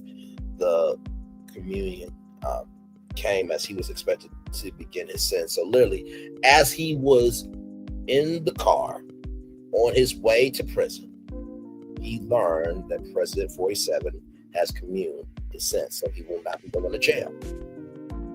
But that doesn't mean that, he still has to, pay. President 47 communed the criminal sentence of Aussie Media co-founder Carlos Watson on Friday, just hours before Watson was due to begin serving a 116-month prison term for a multi-million-dollar scheme that included falsely claiming that the startup had deals with boo for Oprah Winfrey, a senior White House official said. Now, of course, I'm going to bring up a clip. Oh, my Lord, if you don't mind, if you'll indulge me for a little bit.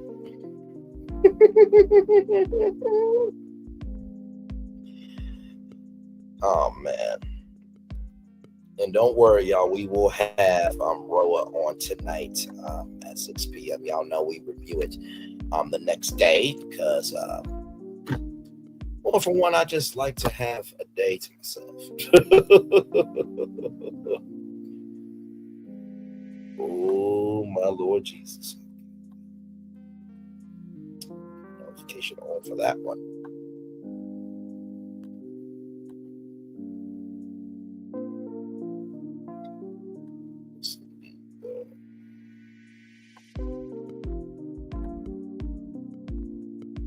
Okay, so let me do this here.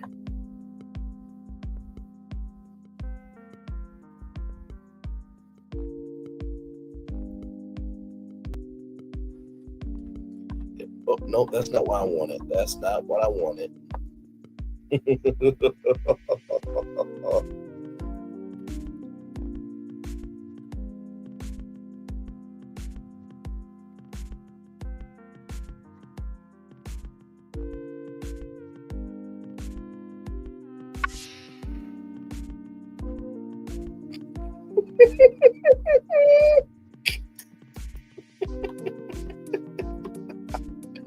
Here we go, y'all. Here we go.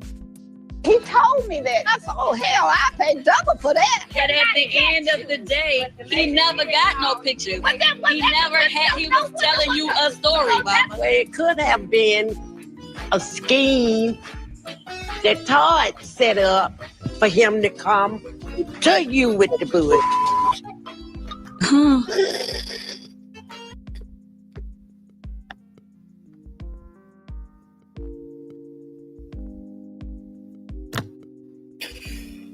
Shout out to Bertha. So this was a scheme that Carlos set up to come to us with the bullshit.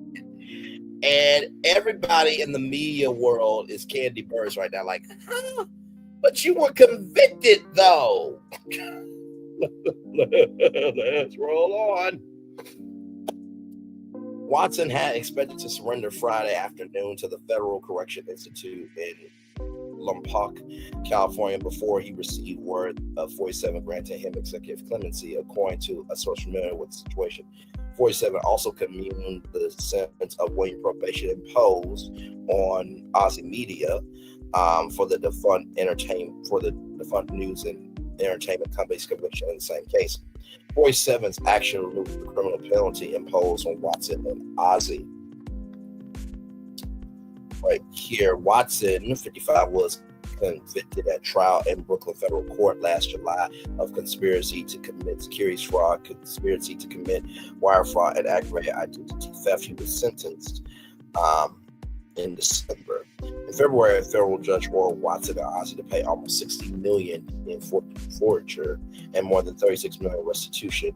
Watson's defense attorney, Arthur Alda, declined to comment Friday when contacted by CBC. A spokesperson for the Brooklyn U.S. Attorney's Office, which prosecuted Watson, also declined to comment on the communion of his sentence. Glenn Marin, a criminal justice reform advocate, in a tweet on Friday where we did above a photo of him and Watson. President 47 communicated the sentences of Aussie Media and Carlos Watson before his surrender. The tweet said, Carlos Watson is not going to prison today, Marin wrote. First and foremost, thank God for his grace, mercy, and the power of redemption. A very special note of appreciation to Alice Marie Free. He added referencing to his fellow criminal justice reform advocate, Alice Marie Johnson. So if you guys remember Alice Marie Johnson, somebody that Kim Kardashian tried to get out of jail for a while, and President 47 made it happen. And so President 47 said that you are going to be a part of helping me, with cases and stuff like that. Your advocacy, compassion, relentless pursuit of fairness have made this more possible for people like Carlos. When Watson was sentenced, then Brooklyn U.S. Attorney agree on peace said Carlos Watson orchestrated a years-long audacious scheme to defraud investors and lenders to his company Aussie Media out tens of millions of dollars. Prosecutors said that Watson and his co-conspirators between 2018 and 2021 defrauded investors by misrepresenting Aussie's financial performance and its ongoing business relationships and its acquisition prospects, as well as its contract negotiations. Aussie abruptly shut down in October 2021 after the New York Times reported that the company's chief operating officer, Samir Rao, had impersonated a YouTube executive on a conference call with Goldman Sachs. The investment bank was considering a $40 million investment at Aussie at the time. So I want to see something. Does Carlos Watson have to pay back?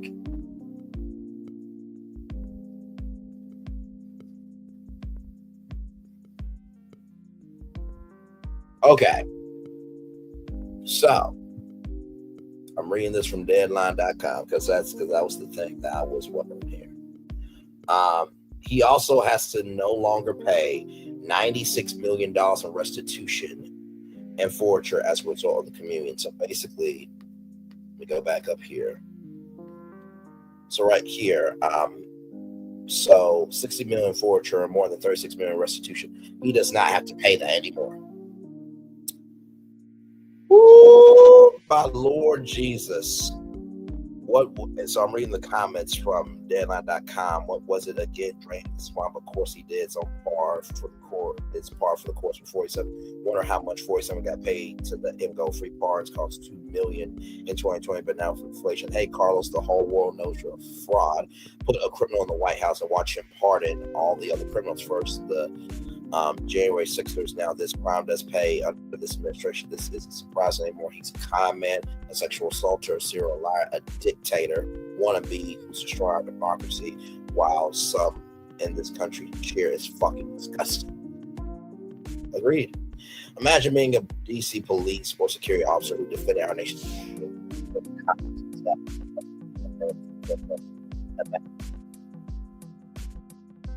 concussions of the injury sustained, both physical and psychological, and was all because of the lies and conspiracies of the then sitting president who disregarded the peaceful transfer of power during national health and financial crisis, instead chose to overturn the election he lost, who called that mob up and told them to march on the Capitol you were guarding, who sat for 3 hours on TV as his mob of cultists pushed down those fences, scaled the walls that attacked you, assaulted you, broke the doors and windows to gain access, who were cheering, "Oh, Nancy," and to hang the VP. You did the best you could with the train you had, but how could you possibly train for attacks and motion by the President of the United States? And then that same president went on to praise the criminals and call them beautiful patriots. He turned his back on you and your colleagues. You saw some of those criminals get varying degrees of punitive sentences. Someone found guilty of sedation, and then that same person gets elected again and pardons them back to blue. He would say, "Except for you, imagine how you feel." A very well articulate comment there. Carlos Watson is the most naked scammer pardoned so far. He had an employee impersonate a YouTube executive using a voice modulator to speak with a Goldman Sachs investor team member, now due to diligence. Not even the most diehard 47 worshiper can excuse this as anything more than a grift. So we do YouTube originals. Oh, Alex Piper. Alex Piper was the executive in charge of YouTube Originals. So Samir Rao impersonated Alex Piper, saying that, the Carlos Watson show was doing great on YouTube. The numbers were inflated because there were no numbers. So, like, if you get like a million view video, there should be like 100,000 comments, but it was really 100 comments. The lunatics have taken over the asylum. 47 released another black man from prison. That's all that matters. This is what happens when you put convicted criminal in the White House. Foster sit together. Terrence 47 is disgustingly evil and stupid. That part. The comments are loading. Donnie, I can say Donnie because, Donnie, he won't be a great spokesperson for your BS agendas. And Mr. Watson, comma. Maybe he and 47 can start a casino at university together. think they are both playing with fire and not even eye tested dealership. LOL McCarma. Amazing that 47 is not only giving pardons to multiple people convicted of fraud who stole millions from the trusting investors, but he also basically is giving them back hundreds of millions and have their settlements and fines erased. And all it took was for them to donate to a couple million to various 47 PACs. That's political action committees, in case you guys did not know. Not a bad return on investment. No jail, no financial settlements or fines. Boon American exceptionalism. It's only a matter of time before 47 parts a serial killer who says he's a fan of his. Haven't your people done this already? Biden did that with Anthony Fauci. Fauci saved scores of lives. You tinfoil hat idiots will never understand that pathetic. Dems will and watch and still not learn. He's not waiting 10 more years of review and approve from anyone. If it's in his power, he makes a decision and moves forward. I'm still waiting for Biden's soon long forgiveness. Roads and bridges, still waiting for high-speed trains from Washington to California. Either you are a fool or a liar. Biden has passed much more consequential legislation, IRA, infrastructure chips than 47 ever did or attempted to do, including the Infrastructure Act that is right now spending hundreds of billions across the country and mostly in red counties. Compare that to 47 who kept talking about infrastructure but got squat done. In fact, 47's out there now trying to claw back some of the money in those bills because the perpetual narcissist can't accept anything out of that doesn't glorify him. As for student debt, Biden tried to write that down several times in several different ways, but was blocked each time by 47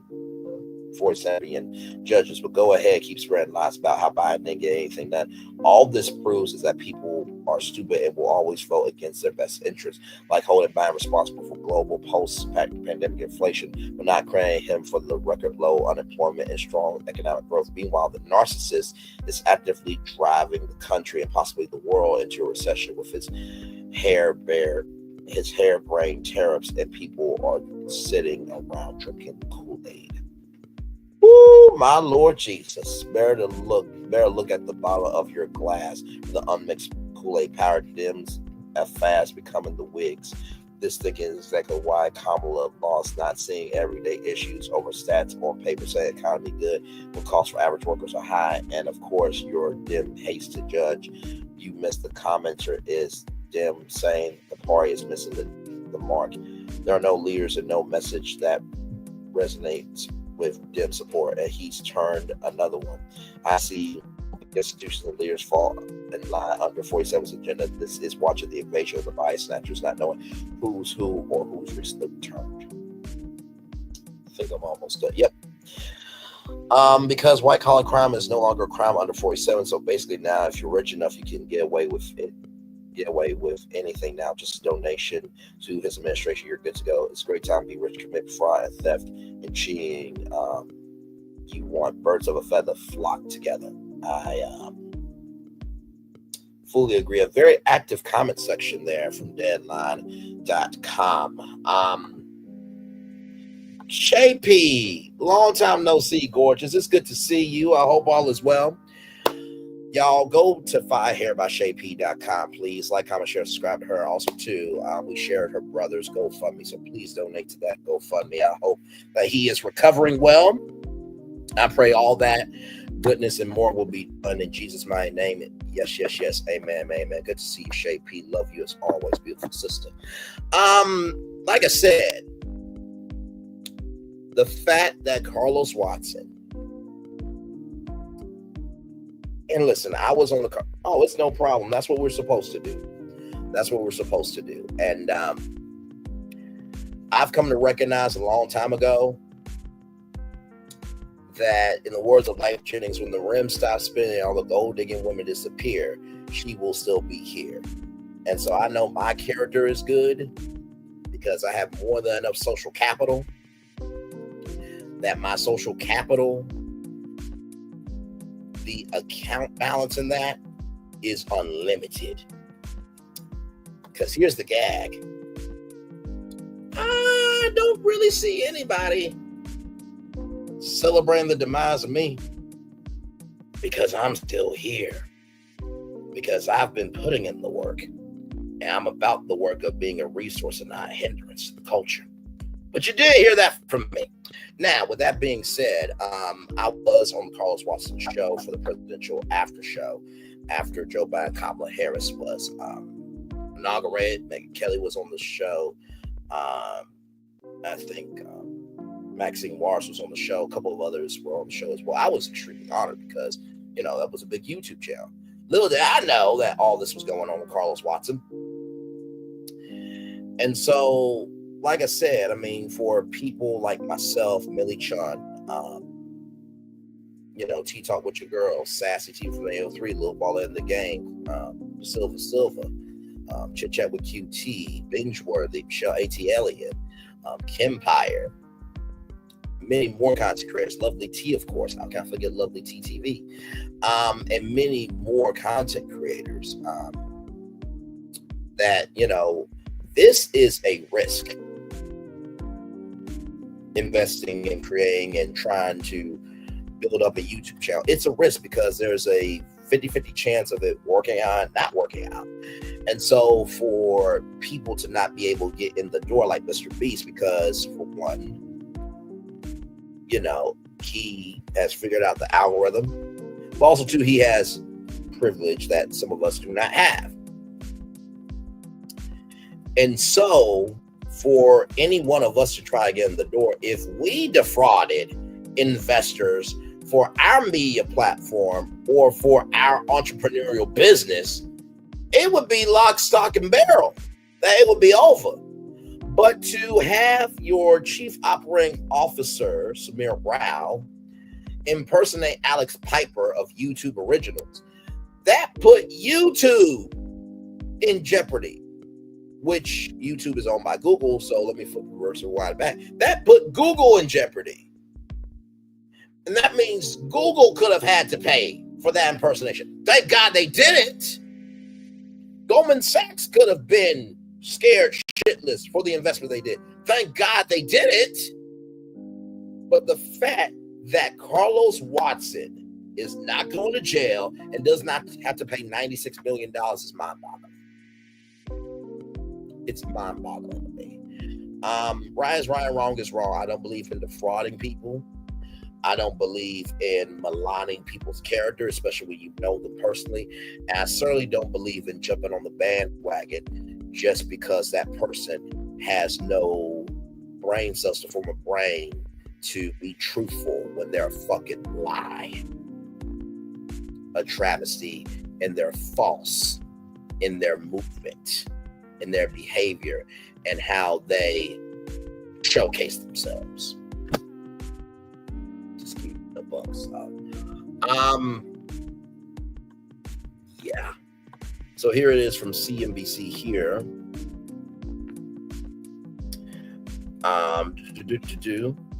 Right here.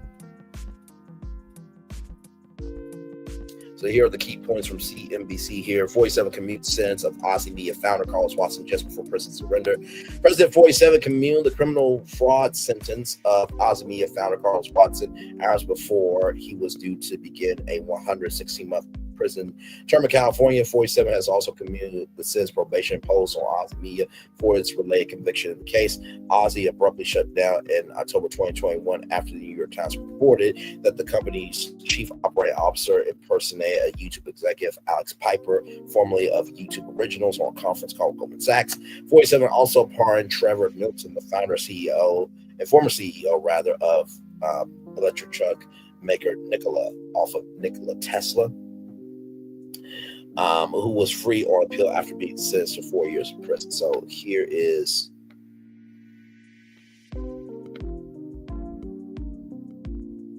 that video there.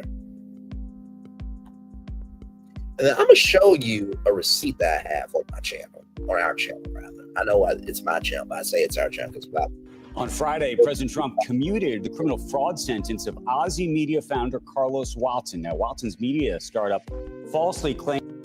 On Friday, President Trump commuted the criminal fraud sentence of Aussie Media founder Carlos Watson. Now, Watson's media startup falsely claimed to have deals with Google and Oprah Winfrey. He was convicted last July of conspiracy to commit wire fraud and aggravated identity theft. He was set to report to federal prison on Friday to serve a 10-year sentence before receiving word of Trump's clemency. There were allegations that he was lying to Goldman Sachs at certain points along the way, lying into the advertisements. You remember that phone call? I remember the phone call where apparently he had changed his voice and he pretended to be somebody else. Yeah. And I don't know what he'd advertise in the New York Times and then say, or whatever newspaper, and then say, The New York Times. The New York Times said, yeah. But I will just say, I don't understand this one. Oh, what's the real story? What's the real, why? This one I don't understand. Now, wait a minute. You're saying this, good sir, when you got into an argument with Andrew Ross Sorkin about, 47. So you're a 47 supporter. So your opinion is ass. But let's keep going. And I don't understand the Trevor Milton story on Nicola, except to see, by the way, and I really think it undermines the whole sort of credibility of the legal system. I don't know if you saw, not only was he a big donor in this last campaign to the president, I think to the tune of $1.6 million. The Nicola guy? The Nicola guy. In addition to that, his lawyer was Pam Bondi's brother. Oh, and so wow. If you're paying a modicum of attention to all of this, at a minimum, whether it's right or wrong, it raises this question about what's going on in this system. And I think there's a lot of people who are sitting around going, is fraud legal, right? I mean, that's the question. You have no idea about how you feel about the Biden pardons at the end of his term? What? You are always living in the past, my friend. No, but look, we have pointing out hypocrisy is not whataboutism. You didn't say a No, word about the. No, wait a bit, sir. See, no, sir. No. You don't get to do that motherfucking ass bullshit. In the words of Namaste, no. By the way, like, I'm sure subscribe to Namaste. That's a beautiful sister. I believe she will be a great media personality. She already is, but her profile's going to skyrocket to no end. Can't wait to see it. But y'all were talking about Carlos Watson being communed from fraud, right? And not serving 10 years sentence and not having to pay $96 million in restitution.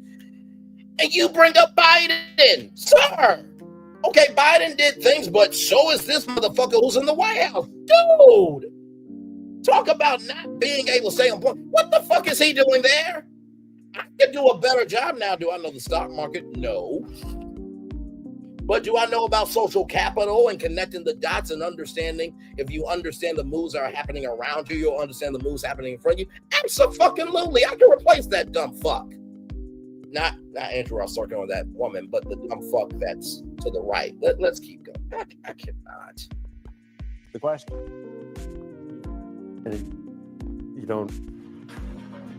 You have no idea about how you feel about the Biden pardons at the end of his term? You are always living in the past, my friend. No, but look, we have a president. Pointing out hypocrisy is not whataboutism. No. You didn't say a word about the Biden pardons. First of all, that's not true. I didn't like the Biden pardons, and I did say that at the time. But I don't remember that. But there's a secondary component to this, which is Wait, you don't remember that, but yet you're railing against him. If you don't know something, shut your motherfucking ass mouth up. Damn. Let's keep going. Care about the credibility of the market. I just don't know how you can say it and then just. It's just staggering. I just don't understand how everything. The whole world started. How we can. The whole world started on November. Started on November 8th. The whole world started for you on November 8th. The whole world started when Biden was in office, and everything is related. If you're going to talk about how the whole system is really bad, these are able to preemptively pardon. Presidential pardons have been pretty lousy. Oh, you're going to fact check me? No, presidential pardons have been lousy. If you look at Mark right, I know. So this is nothing new. I just want you to go. So now you getting upset with Betty Quick of fact checking you. Dude, what does this dumb fuck do for CNBC? want you to say, this is bad, but wow, look at what just happened with Biden. Presidential pardons. Look what just happened with Biden. I don't preemptively pardoning his entire family. Preemptively. I don't love presidential pardons as a rule. Okay. As a rule, I don't love presidential pardons. I didn't think the Mark Rich pardon was a great pardon. I don't think any of There's a lot of pardons I don't think that are great. I think that unfortunately it raises a real credibility questions about whether there's sort of an authoritarian thing going on. I don't know why that dumb fuck is still on the show. Not Andrew Ross Sorkin or Betty Quick, but that dumb fuck. Dude, it was about Carlos Watson, and and see, this is why people like me and others are easily just like mentally. Can I please check out? Can I please check out of the bullshit, the wastefulness, and the just ratchetness of what's going on here? Can I please check out? Please, just don't worry about the bill. I'm broke mentally. Just don't worry about it. President 47 commuted the criminal fraud sentence of Aussie media founder Carlos Watson on Friday, just hours before Watson was due to begin serving a 116-month prison term for his multi-million-dollar scheme. A senior White House official said Watson, whose media company startup falsely claimed to have deals with Google Oprah Winfrey from the Oprah Winfrey Network, planned to sue Friday afternoon to the Federal Correction Institution of Repauch, California, before receiving word of 47's clemency. A source familiar with the situation said. 47 also commuted the sentence of 1-year probation imposed on Aussie Media for the defunct news and entertainment company's conviction in the same case. The president's action removes the criminal penalty imposed on Watson 55 and Aussie, which includes a judge's order in February holding them jointly responsible for almost $60 million in forgery and more than $36 million restitution. So altogether, $96 million Carlos Watson does not have to pay. So he's not going to prison, he's not having to pay, and he's a free man. Watson was convicted at trial in Brooklyn federal court last July on conspiracy to commit securities fraud, conspiracy to commit wire fraud, and aggravated identity theft. The former Aussie CEO was sentenced in December to nearly a 10-month stint in prison. Watson's defense attorney, Arthur Isle, declined to comment when contacted by CNBC. A spokesperson for the Brooklyn U.S. Attorney's Office, which prosecuted Watson, also declined to comment.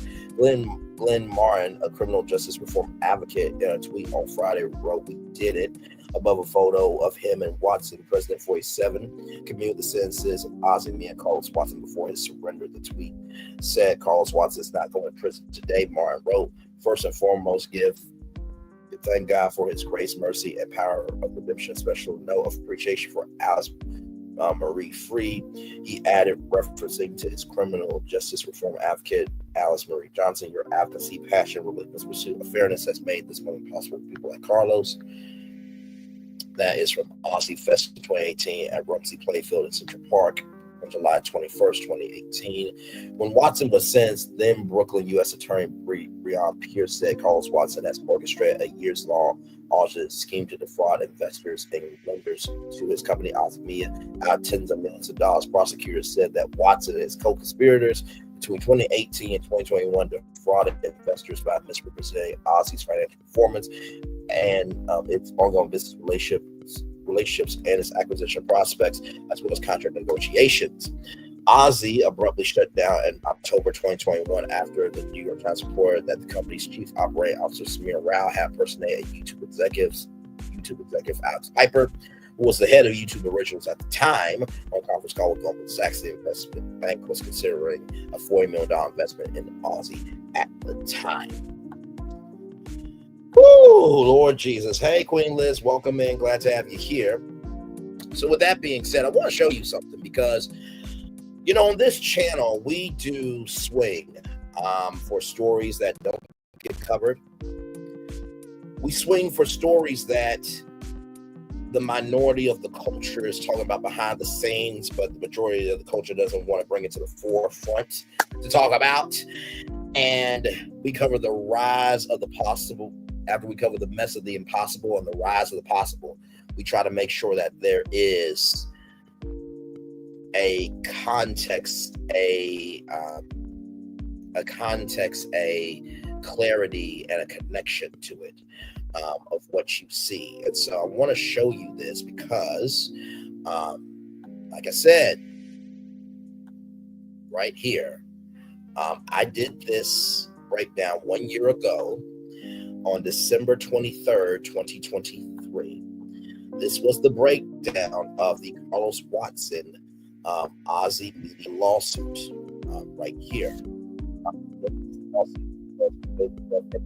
So basically, in a nutshell, because I went for 3 hours, 50 minutes, and 57 seconds. But basically, BuzzFeed was broken as a company. They're known for their quizzes and everything else. And then, BuzzFeed News that did not turn a profit. And so BuzzFeed allegedly saw something in Ozzy Media, and there was deals being offered to Carlos Watson. Ben Smith worked at BuzzFeed and had shares in BuzzFeed as he left the New York Times. And so, of course, you usually, when you leave a company, you do have to let go of shares because that could be a conflict of interest. You can't work for the New York Times and you also still have shares for BuzzFeed. So then after all of that, he worked for the New York Times for a little bit.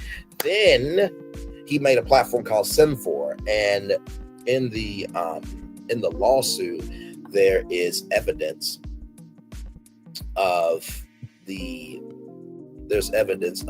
proof, alleged proof, that Ben Smith copied Carlos Watson.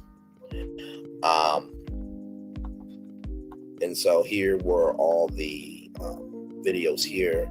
Fortunately, let me see here. BuzzFeed Carlos Watson lawsuit.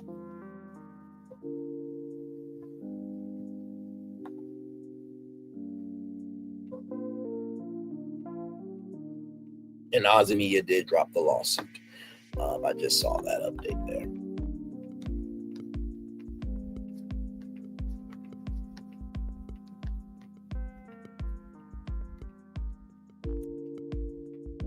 So here is the link here. I did showcase this link. I forgot to add it to this live, the live that I did, but let me send that to myself and I will go back. Actually, you know what? Let me do that live while I'm with y'all right now.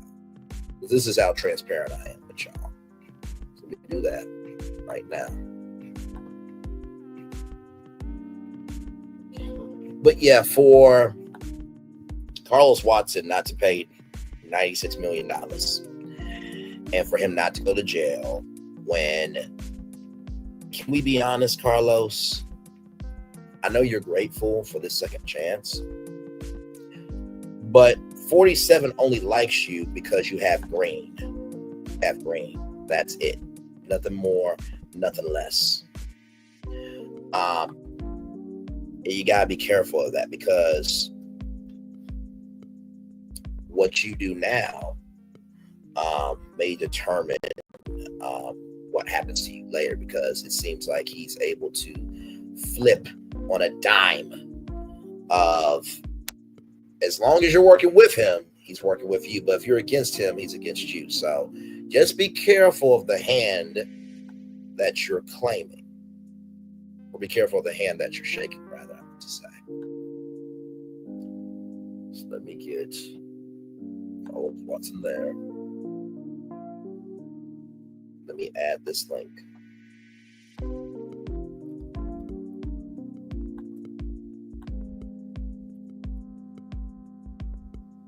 Then let me do this here. See, this is why it's important to understand the moves that are being made around you, because if you understand the moves that are being made around you, you'll understand what's happening in front of you. Okay, let me get this here.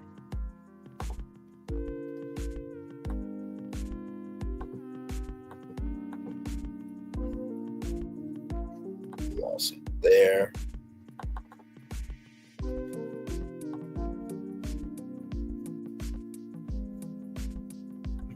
me go back here. And we did go through all of the lawsuit live on tour. We did. Like I said, this story is an undercover story right now, but I'm sure that over the days to come, it probably won't be weeks. There'll be a new story here pretty soon. But I did this video like 2 years ago because I knew it would be big. So this is just to show y'all. So this is the thumbnail here. So that was their logo.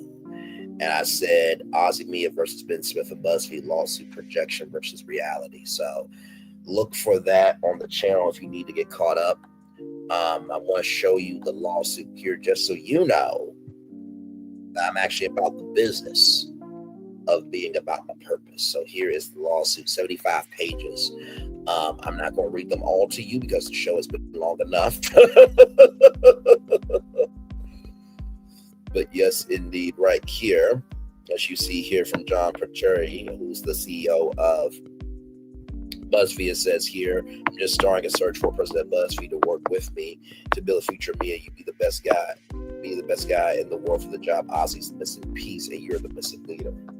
So like I said, there was an agreement to not use proprietary information, and each party shall be responsible for any breach of confidentiality by its respective employees and agents, not to copy or reverse engineer any proprietary information. Like I said, Ben Smith allegedly took the proprietary information of Carlos Watson and made something for. So I'm just going through this here so you guys can see. And it's a long lawsuit. I'm not going to sit here in front. Like, it goes over everything. So that was Ozzy Fest. Those were some podcasts. Those were some TV shows there.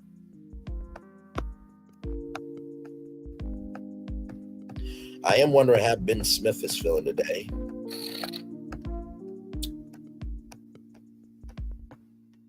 Then here is the non-disclosure agreement. And then right here, there was a Ozzy Studios deal playbook, 17-page guide for building a successful TV studio original video content business, including specific and detailed deal terms, licensing strategies, revenue splits, advertisements for each of Ozzy's TV shows, and Ozzy's specific phase approach to TV and video expansion. So just scrolling here. And then Jonah, the CEO of BuzzFeed, says here, Jonah is particular. So you see Ozzy and BuzzFeed delivering smart at scale. Jonah is particularly interested in marrying Ozzy's premium brand and multi-platform offering, TV festivals and podcasts with BuzzFeed's meaningful audience of millennials and Gen Zers, 200 million plus monthly active users daily, to enrich both platforms. To date, BuzzFeed has largely focused on monetizing its digital and social audience through native advertising and e-commerce revenue, and it's on pace to generate $300 million in revenue in 2019. However, despite a meaningful investment from NBC Comcast, that's NBC Universal, by the way, in case you did not know, BuzzFeed has not been able to translate its short-form video success, the Tasty videos, which Tasty videos are amazing. Now they got like Food Network products and stuff like that, and I think there's even some frozen food as well, into quality television franchises. Similarly, BuzzFeed has yet to make no progress with its podcast events business units. Ozzy's 6 successful TV shows, 3 hit podcasts, and growing flagship festival, Ozzy Fest, represent an ideal complement to BuzzFeed's existing portfolio and will result in a combined entity with both breadth and depth across platforms. Oh, sorry, y'all. BuzzFeed made multiple offers to acquire Ozzy, each more lucrative than the last, culminating in $250 million offer plus $30 million incentives and the position of president of BuzzFeed for Watson, but Watson and Ozzy declined. So I'm just scrolling. Why hasn't the New York Times made Ben Smith sell his BuzzFeed options yet? Told y'all that. And then here is the here's the call here that happened.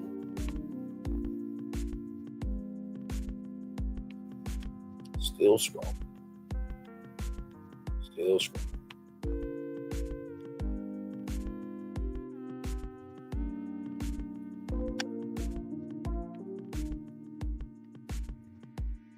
And then here's Sim4. That's Ben Smith's platform.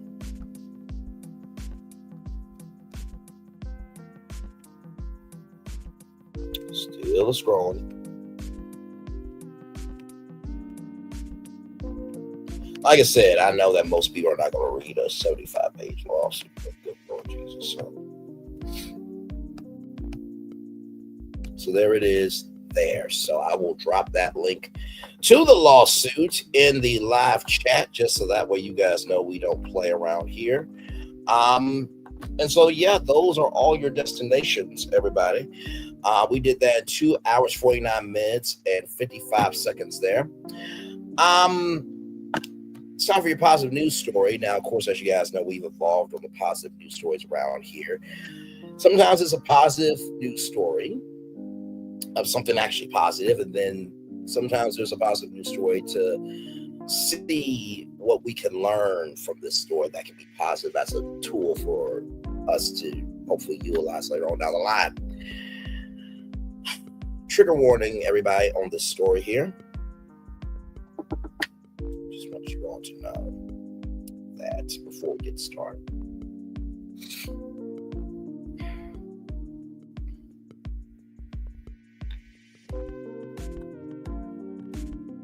Here we go.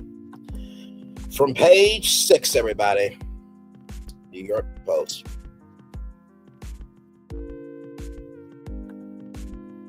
Right here.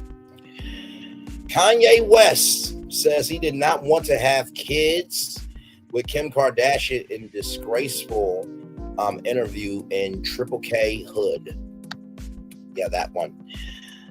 Kanye West did not want to have kids with Kim K so soon in their relationship.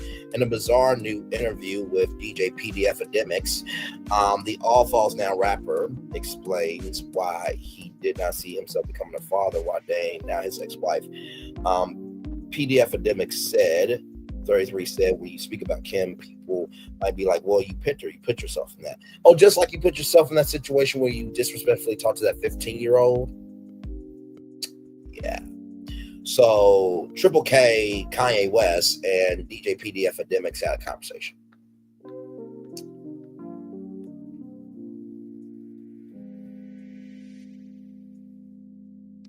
You're a sad, strange little man. Farewell.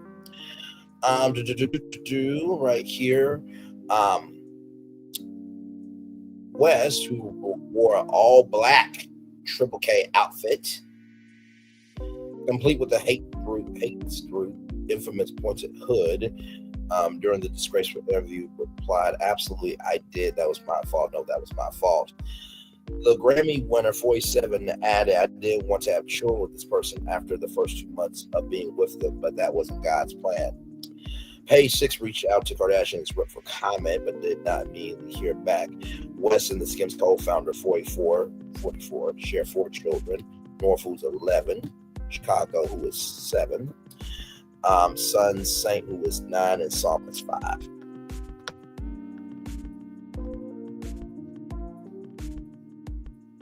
There he is there.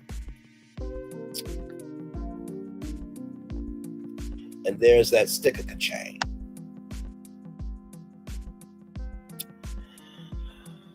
Recently, the Yeezy founder and reality star had wore awards with their eldest child, whom West wanted to have feature on one of his songs with disgraced rapper Sade Combs. Kardashian tried to get a judge to stop the song from being released because she did not want her daughter tied to the Bad Boy Records founder, who is awaiting trial on charges of sex trafficking. A source told Page 6 Kim's priority is the well-being and safety of her children to protect them from being around Kanye's controversial behavior. Despite Kardashian's concerns, West dropped the track anyway on social media. She demanded she amend the trademark of West's name to include him. Then he accused his ex and the Kardashian mob of restricting his parenting and compared their custody agreement to visitation in jail. All these rights have been taken away from me by the Kardashian mob, Hulu, Disney, the bigger agenda to use selectively bred black children to be on platforms to influence black people. Yet you made a surprising appearance on Kardashians on Hulu, though. You wrote on X on March 15th. Twitter.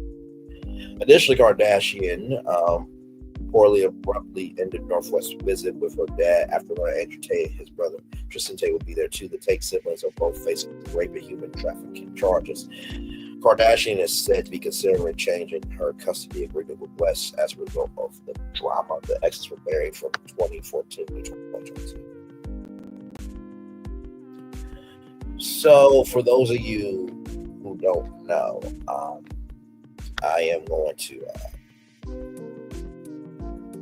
pull up that clip.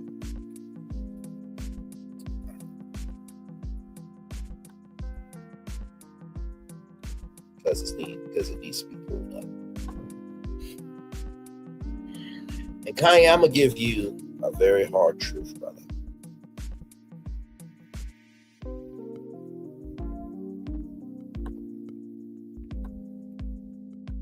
A very hard truth, and you're not gonna like it.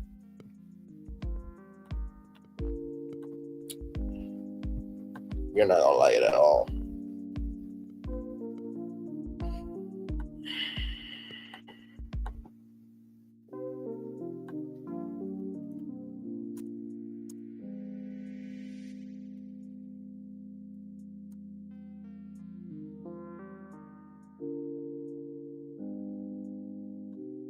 Just wanted to be known with this clip.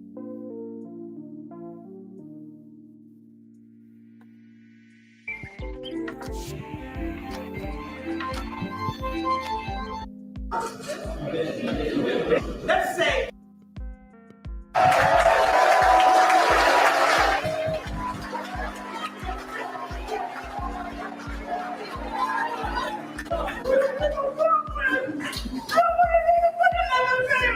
We love you, Kanye. We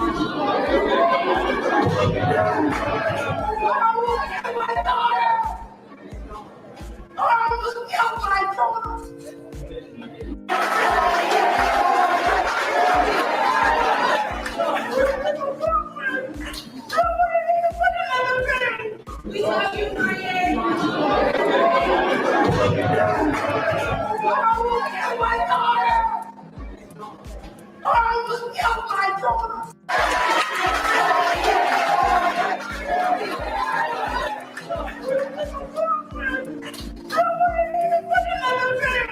We love you,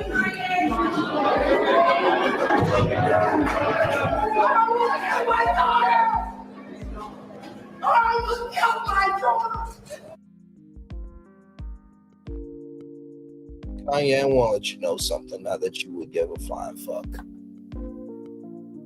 Okay? But what you wore on that interview with that sticker chain,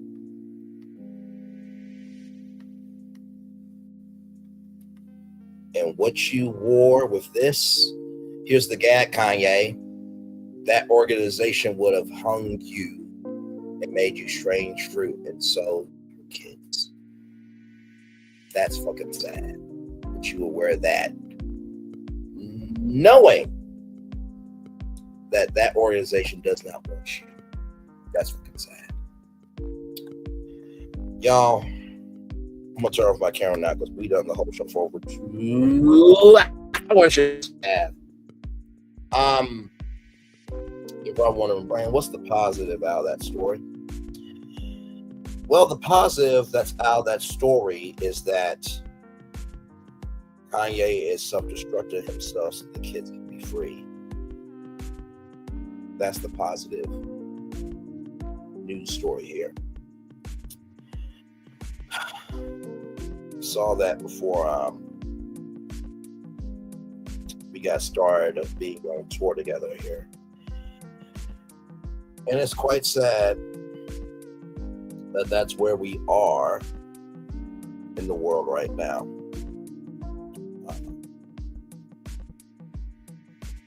So yeah. So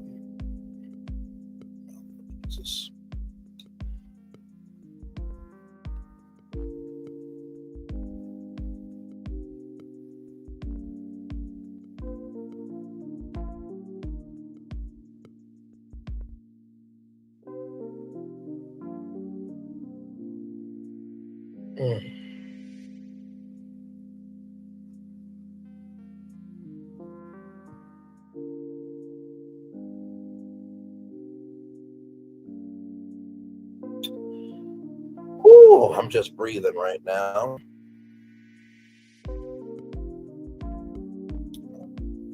It's beautiful. So let's recap the show we had this afternoon.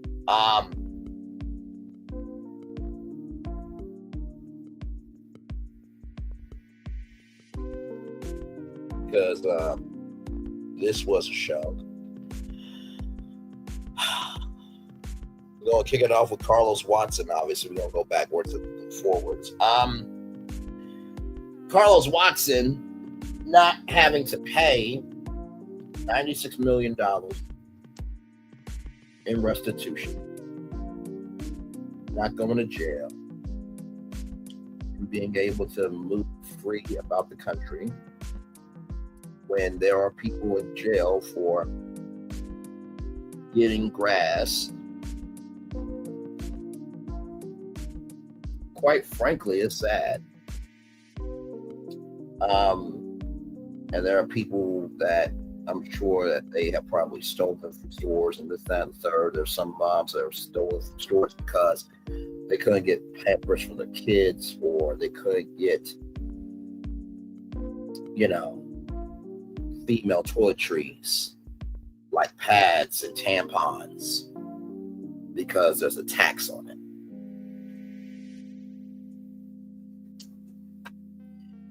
So to me, Carlos Watson being able to do this,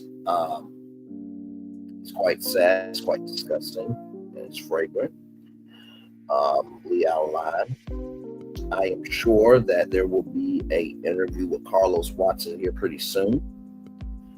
Don't know who's going to do it. I learned from Megyn Kelly, and Megyn Kelly is not a voice of reason. Anybody wouldn't let her to be of anything of importance, but she is in the culture, and she does have a platform.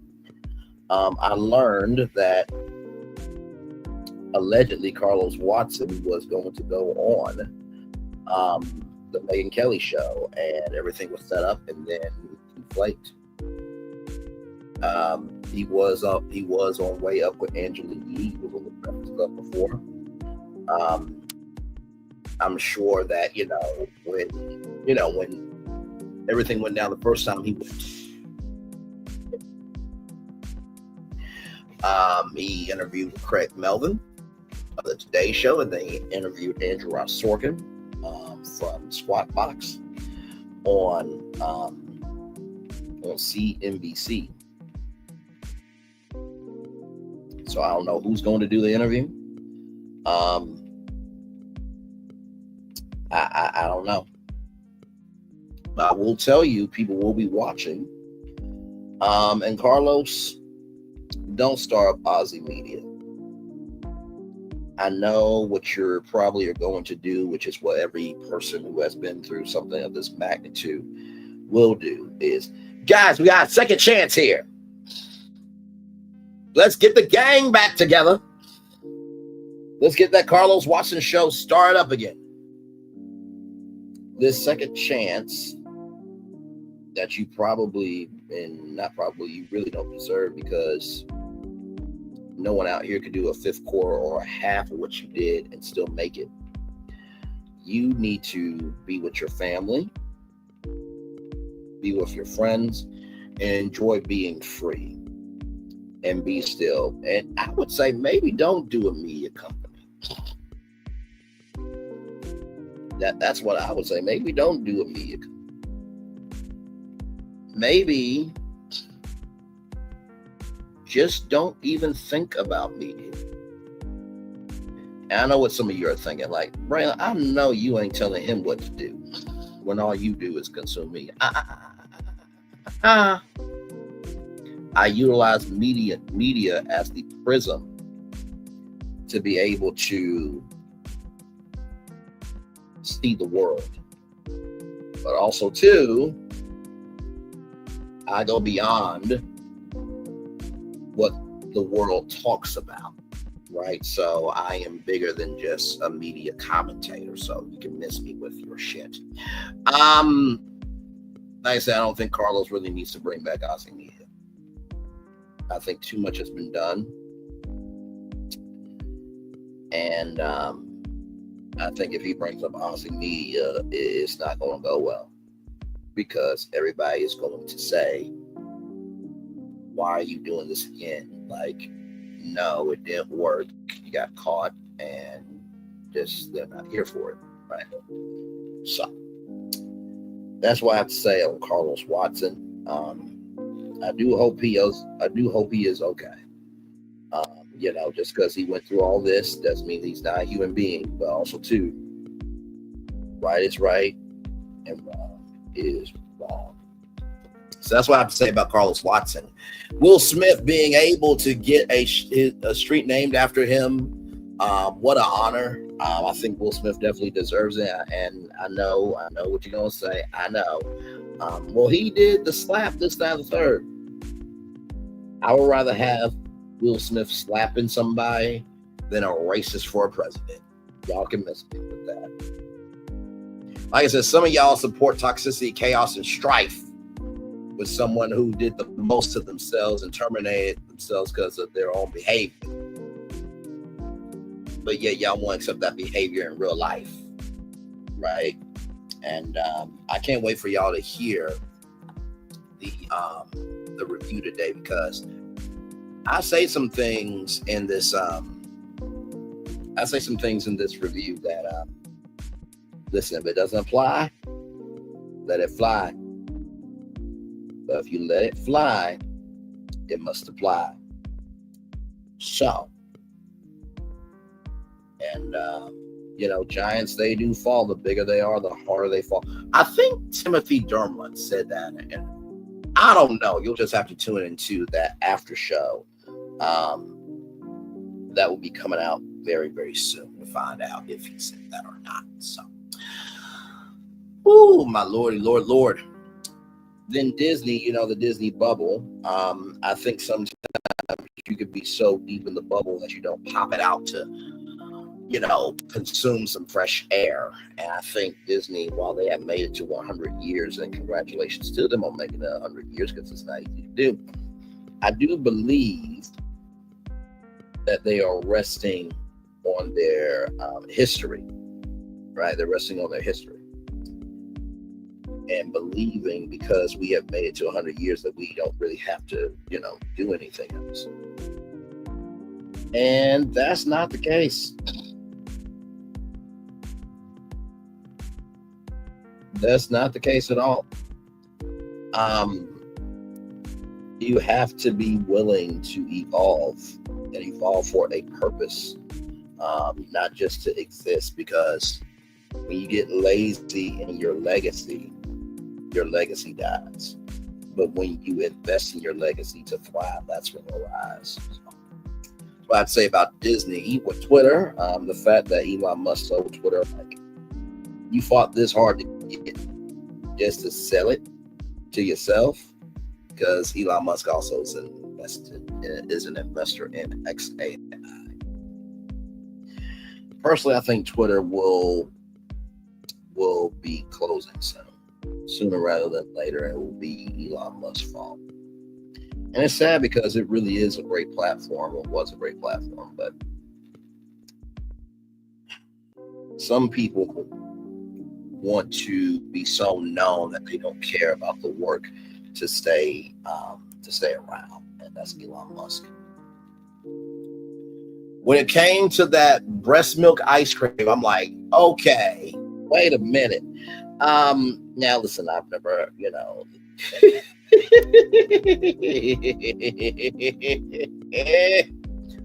I will just say this. I think it's a very interesting marketing tool, and I'm sure that there will be people signing up for the updates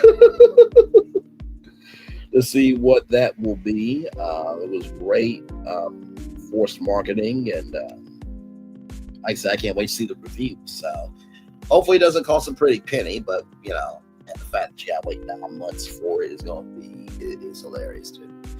Like I said, 47 going after the African-American Smithsonian and that piece of shit bastard that, did regret his vote, but his wife is in an ICE detention center, and that 47 wants to run for a third term.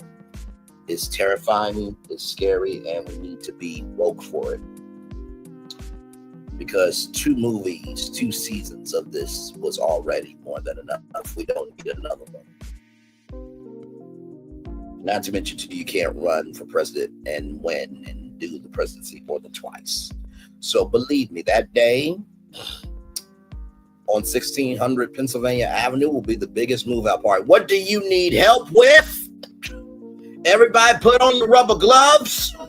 Let's get to moving this motherfucker out of here. I promise you that's what's going to be happening that day. And like I said, the Smithsonian, that was a very valiant effort, and to erase that because you're a racist, it just goes to show your character and your administration's character. And to that piece of shit bastard that did not regret his vote, but now it's like so thankful that the media is, putting attention on his wife. I hope your wife leaves you. I hope your son becomes better than you, and you become nothing of value to the world. So I said what the fuck I said there. Kelly Clarkson, having a family emergency, leaving, coming back, and then people are saying that, they're walking around on eggshells. I say, even though Kelly Clarkson, this is her job, that doesn't mean that there's not struggles in the job. My mom has always said that there will be hard days on your dream job, and I'm just like, I used to think like, no, because I've done this life, done this version of my life long enough to know that I'm excited for the dream job. But then after reflecting and pondering and being still, I got what my mom meant of, there's going to be days where I'm not going to want to wake up in the morning and do the Brantley Morning Show. There's going to be some nights where I don't want to do Brantley's virtual tour live on TV. There's going to be times where I don't want to go to a red carpet. But in the same token, you make time for arrangements, make time for things, you make the arrangement. What did Bishop T.D. Jakes say? You make time and arrangements for things that you want to care about. So I do hope Kelly Clarkson figures out what she needs to do with herself. I did say it's time for the show to end. Not really, I don't think so. But if it does get too heavy, then do what you need to do. Because I do remember her saying that if I can't do the show from New York, then I'm done with the show because it was getting heavy. And then Sean Kingston, like I said, him and his mom being charged with 5 counts, one to commit, one for conspiracy, and then the other 4 counts for fraud. You did what you did, your mom did what you did, and what she did was quite sad because Sean Kingston, that beautiful girl was almost everywhere, bro. And I guess you never really learned to diversify your gift. I guess your mom never really was a mom that was about more for you, I guess. So y'all did what you knew, and that got you caught up. And then finally, Kanye West, like I said, the fact that you wore a black Triple K hood when you said, and I quote, "I almost unalived my daughter," and you knowing that in the 1800s that you and your kids would have been strange fruit is fucking disgusting, sad, and disgusting display of your existence. And PD Epidemics, I'm not surprised that you interviewed with him because birds of a feather flock together, as one commenter said. So yeah, we're just gonna be resting now. It is 2:13, 13 minutes after 2 o'clock here. Brantley's virtual tour live. Glad to have all you here. What a jam-packed show today. Sincerely, thank you all for being here. Queen Liz Shea, P. Nikki News and Narcissism, and Michelle H. Tough, thank you so much for being here. Like I said, the content ain't stopping. Like I said, we'll be reviewing Roa tonight at 6 p.m. So looking forward to seeing you all there. Then, of course, new show tomorrow night at 6 o'clock. Then Wednesday, of course, 11 a.m., 6 p.m. And because we're not doing Temptation Island anymore, Oh no, my thoughts. If you want to stay here for a minute, I'm just chilling out. I'm just recapping everything. You are more than fine, my friend. Like I said, Wednesday, 11 a.m., 6 p.m. 2 new shows because we're not reviewing Temptation Island anymore because the show is over. We will be back to a regular virtual tour live. Then, Thursdays I'm off, so I'm back off on Thursdays. Praise be on the guy for that. But I did enjoy coming on Thursdays and talking about Temptation Island with y'all. That was a fun wrinkle in the system there. And of course, Friday, we will be doing 11 a.m. and part 2 of Married to Medicine. And of course, Beyond the Gates is every day, rather. And the Never Ever Mets is coming up, and then Diddy coverage will be coming up in May. So more content to come. Good afternoon, Braylon chat. I am a bit concerned about 47 looking at a third term because of FDR. Hopefully we can discuss that in the chat. That was brought up. That was brought up in one of the articles that we talked about today, my thoughts, and that, because of an amendment, he will not be able to become the vice president either.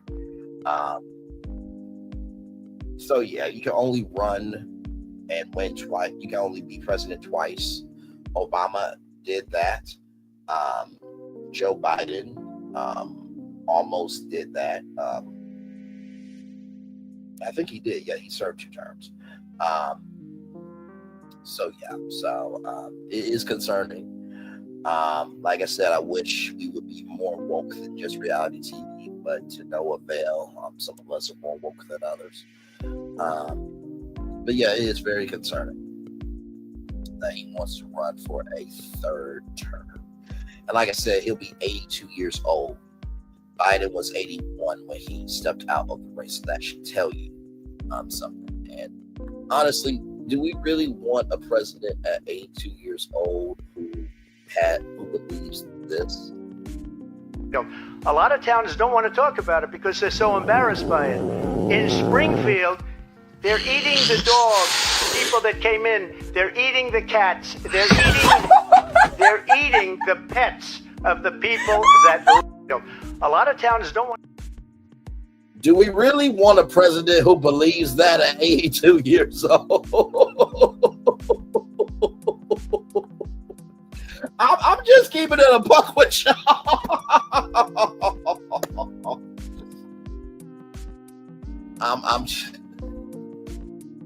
I don't want a 30-year-old if he acts 47. There you go. For sure. I think you meant 80, but I got what you meant for sure. Y'all, let me tell you something. The range of this show never ceases to amaze me. Y'all, it's crazy. We went from Sean Kingston and his mom committing wire fraud to Carlos Watson about to go to jail this past weekend and got clemency of wire fraud and defrauding investors and this, that, and the third. So we went from criminal to criminal all in one show while talking about a mom trying to figure out her life, as Kelly Clarkson is, talking about 47 breast milk ice cream. Yes, that's a real thing. We talked about that this morning. Apparently, Twitter has been sold to XAI. We talked about the Disney bubble and how Disney is not really fighting in the war for the theme park crown. Will Smith got a street named after him, Will Smith Way, and Carlos Watson. And then on top of all that, ladies and gentlemen, Kanye West did a interview with DJ PD Epidemics, and he said that he did not want to have kids with Kim Kardashian the first few months into their relationship. Also, too, he wore his sticker chain on the interview, and just a trigger warning for everybody, because it is 2:19, so your brain should be up by now. But he wore this interviewing DJ PD Epidemics. You know what that is. I know what that is. We know what that is. And I will take it down off the screen. Yeah, he wore that. He wore that.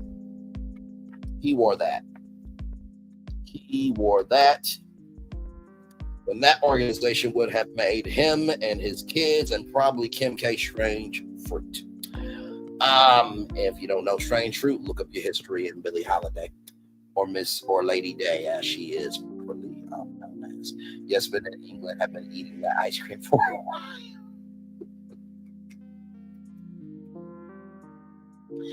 Yes, it's a real thing, y'all. It's a real thing. Like I said, it never ceases to amaze me the range of what we can talk about on this show.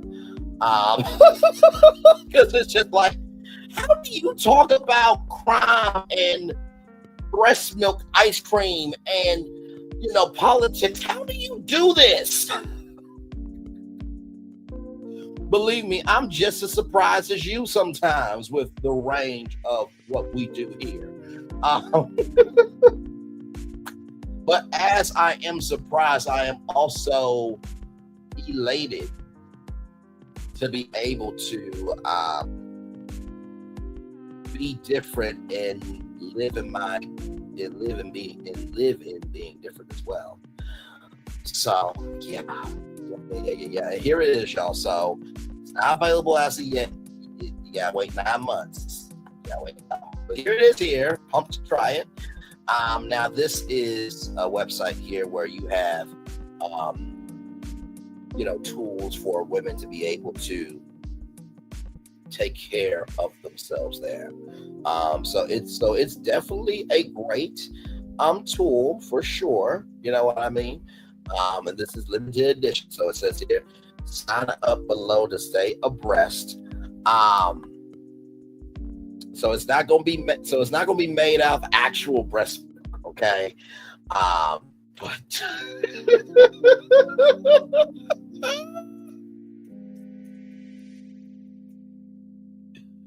it's called diversity and inclusion. Yes, it is. Yes, it is indeed. Oh, you mean our show? Damn right. Diversity, equity, and inclusion. We definitely earned it around here.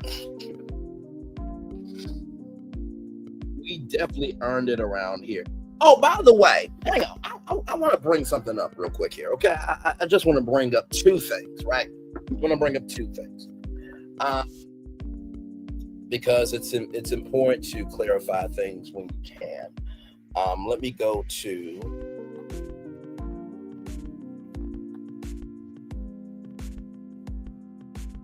Let me go to this because I want to bring up two shorts just to give y'all some context here.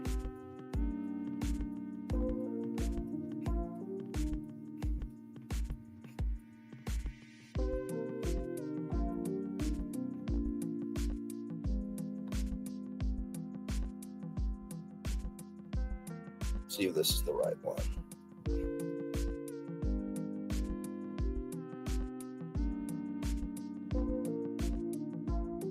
Okay, so there's that one. And then I want to bring up one more clip. Okay, so I'm going to explain each one to y'all. I'm explaining it to y'all because y'all are family.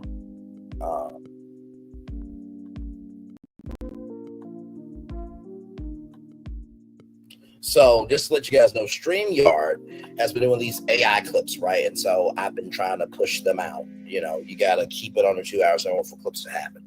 So this clip that people saw cut off, but I'm going to give the context of this clip, okay?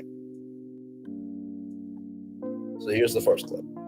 So, like I said, it's been wonderful to pull back for the month, but I think probably next month I'll get back into the chats. Hopefully I am welcomed back. Haven't been up on a panel in a while, so that'll be new. And hopefully my energy can be received.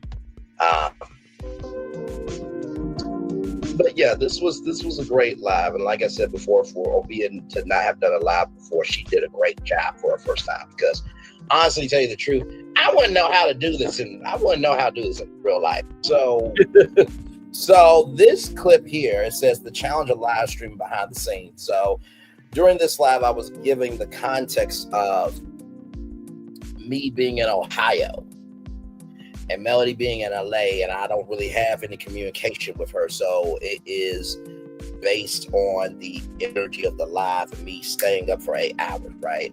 And so that thought there is my thought. I have the right to have that thought. Okay. I have the right to move and breathe in the way that I want to. Like I said, that was a thought I had, and I do have. I have been staying away for a full month. And it has been some of the most peaceful bliss I have ever had. Not to say that I did not enjoy being on panels and stuff like that, because there are some people that I do miss talking to.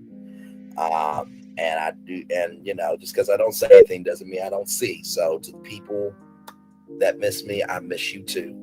I miss you too. I do miss you too, and love you and embrace you as always. Like I said, I've always been on my own square.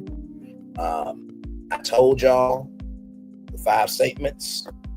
Told y'all this is going to test who's a real content creator and who is not. And I have not shifted in my purpose at all. No. I mean, you see from Sean Kingston to Carlos Watson. Okay, you see the range today. And you see the range every day over here. So believe me, I had to go through that sector in order to get to where I am now. And I am grateful for that. But if I decide to come back next month, great. But if I don't, that's okay too. I am genuinely at peace with who I am, where I am. And I also know that life is only over if you live that mindset. So I just want to give context to that clip. Now, there's another clip that you guys may have seen. Let me show y'all this. Now, this just cuts off. Now, I don't know why it just cut off, but I'm going to give y'all the context of this clip here as well. I have to tell you something about Melody's Lives. Melody's Lives is the most dangerous live television I've done. And I'm going to tell you why. Although it cuts off after that, which sucks because it doesn't give you the context. And that's what I want to talk about. Like I said, I have TikTok on my laptop. All right, my friend. See you soon. Love you as always. Thanks for being here. I have TikTok on my laptop. And so, you know, me being able to, you know, moderate live is the dangerous part because, like I said, the comments are coming in so fast. And because she is on West Coast time, she starts at 12, I start at 3. She ends at 8, I end at 11. So I'm usually tired by then. So that was the danger part right there. So just want to give context to those 2 clips there. But yeah, so, oh, man. But either way, I do love everybody. Well, take that back. I love the people that deserve love. Because not everybody deserves the best of you. Amen, amen, amen. In Jesus' name, Yeshua's name. So with that being said, y'all, I'm going to head on out of here and chillax. And yeah, I'll see you guys back here tonight at 6 o'clock for Roa. One love, much love, all love. I feel love. And send it right back to you. Bye, everybody.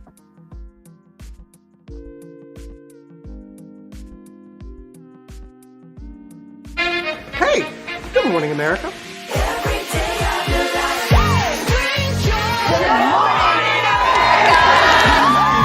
Good morning, America. Good morning, America. Good morning, America. Money. Are you ready? They are ready. Covering the biggest events in the country right now. There's a lot going on here. It's always a good time. That's what the show's about. That's good. Really good. Very good. Coming in hot. Jimmy coming in hot. It's far from elementary. Oh. Good morning, America. I'm not going to try to strut like Michael or anything. I have known George a long, long time. Have you ever gotten him to dance? Look at that face. You don't just see it, you feel it. I'm in. I'm in. I'm in. I'm in too. I'll be there. I am here and so happy. I'm in. I'm in too. I'm in. That tells you something when Snoop Dogg's in. Michael, George, Lara, Ginger.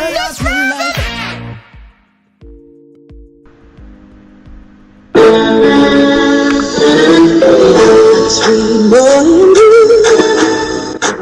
loved you, and it was plain to see you were my destiny. I come from Memphis. Our son is your son. Welcome to the celebration.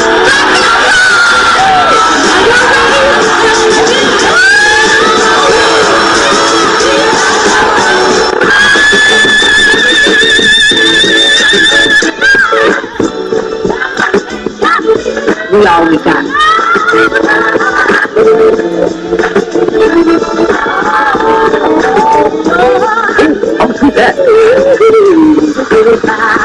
Don't you leave here today with happiness. I want you to leave here with joy.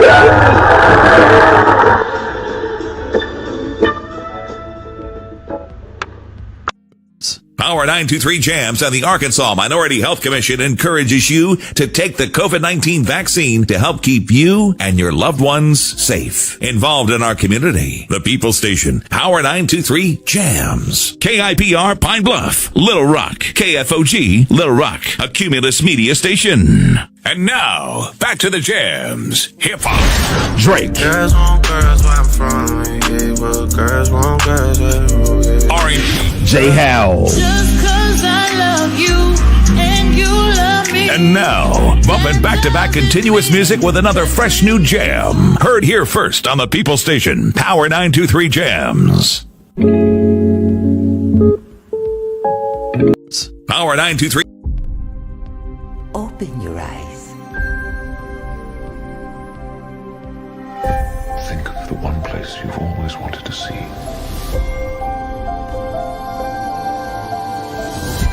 This is where our magic comes from? They say if you dream a thing more than once, Please, please, please. it's sure to come true.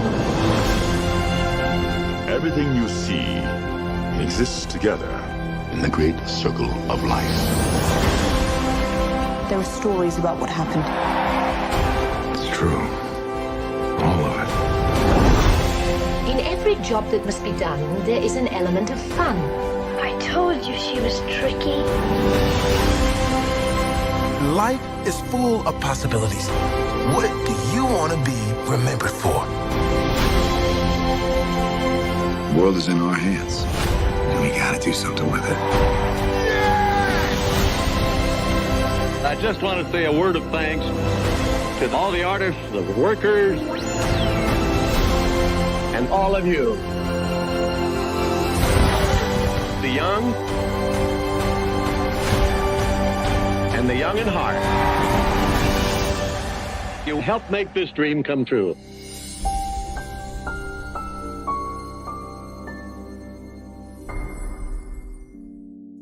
I thought I should tell you they've been talking about you. Yeah, they've been talking about you.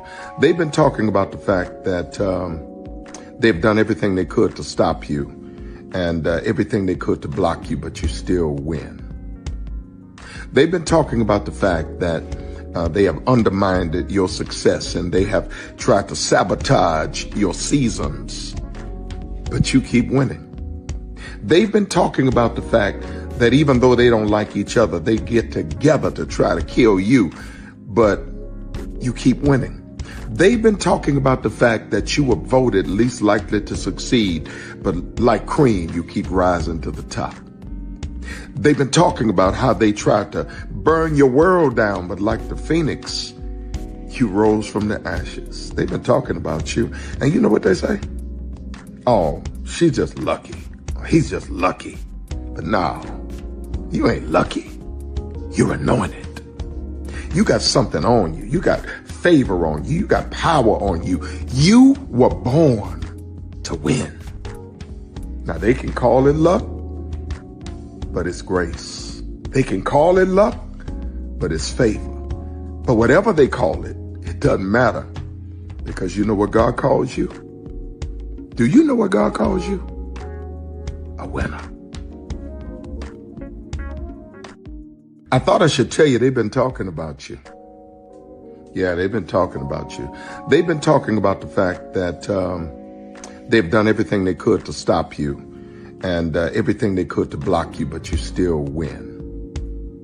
They've been talking about the fact that They have undermined your success, and they have tried to sabotage your seasons.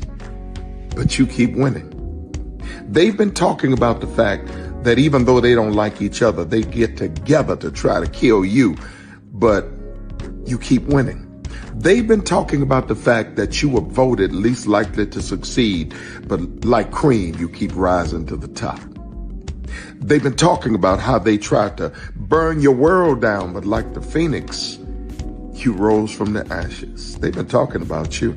And you know what they say? Oh, she's just lucky. He's just lucky. But no, you ain't lucky. You're anointed. You got something on you. You got favor on you. You got power on you. You were born to win. Now, they can call it luck, but it's grace. They can call it luck, but it's favor. But whatever they call it, it doesn't matter, because you know what God calls you? Do you know what God calls you? A winner. I thought I should tell you, they've been talking about you. Yeah, they've been talking about you. They've been talking about the fact that they've done everything they could to stop you, and everything they could to block you, but you still win. They've been talking about the fact that they have undermined your success, and they have tried to sabotage your seasons, but you keep winning. They've been talking about the fact that even though they don't like each other, they get together to try to kill you, but you keep winning. They've been talking about the fact that you were voted least likely to succeed, but like cream, you keep rising to the top.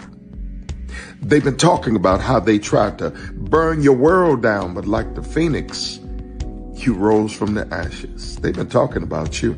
And you know what they say? Oh, she's just lucky. He's just lucky. But no, you ain't lucky. You're anointed.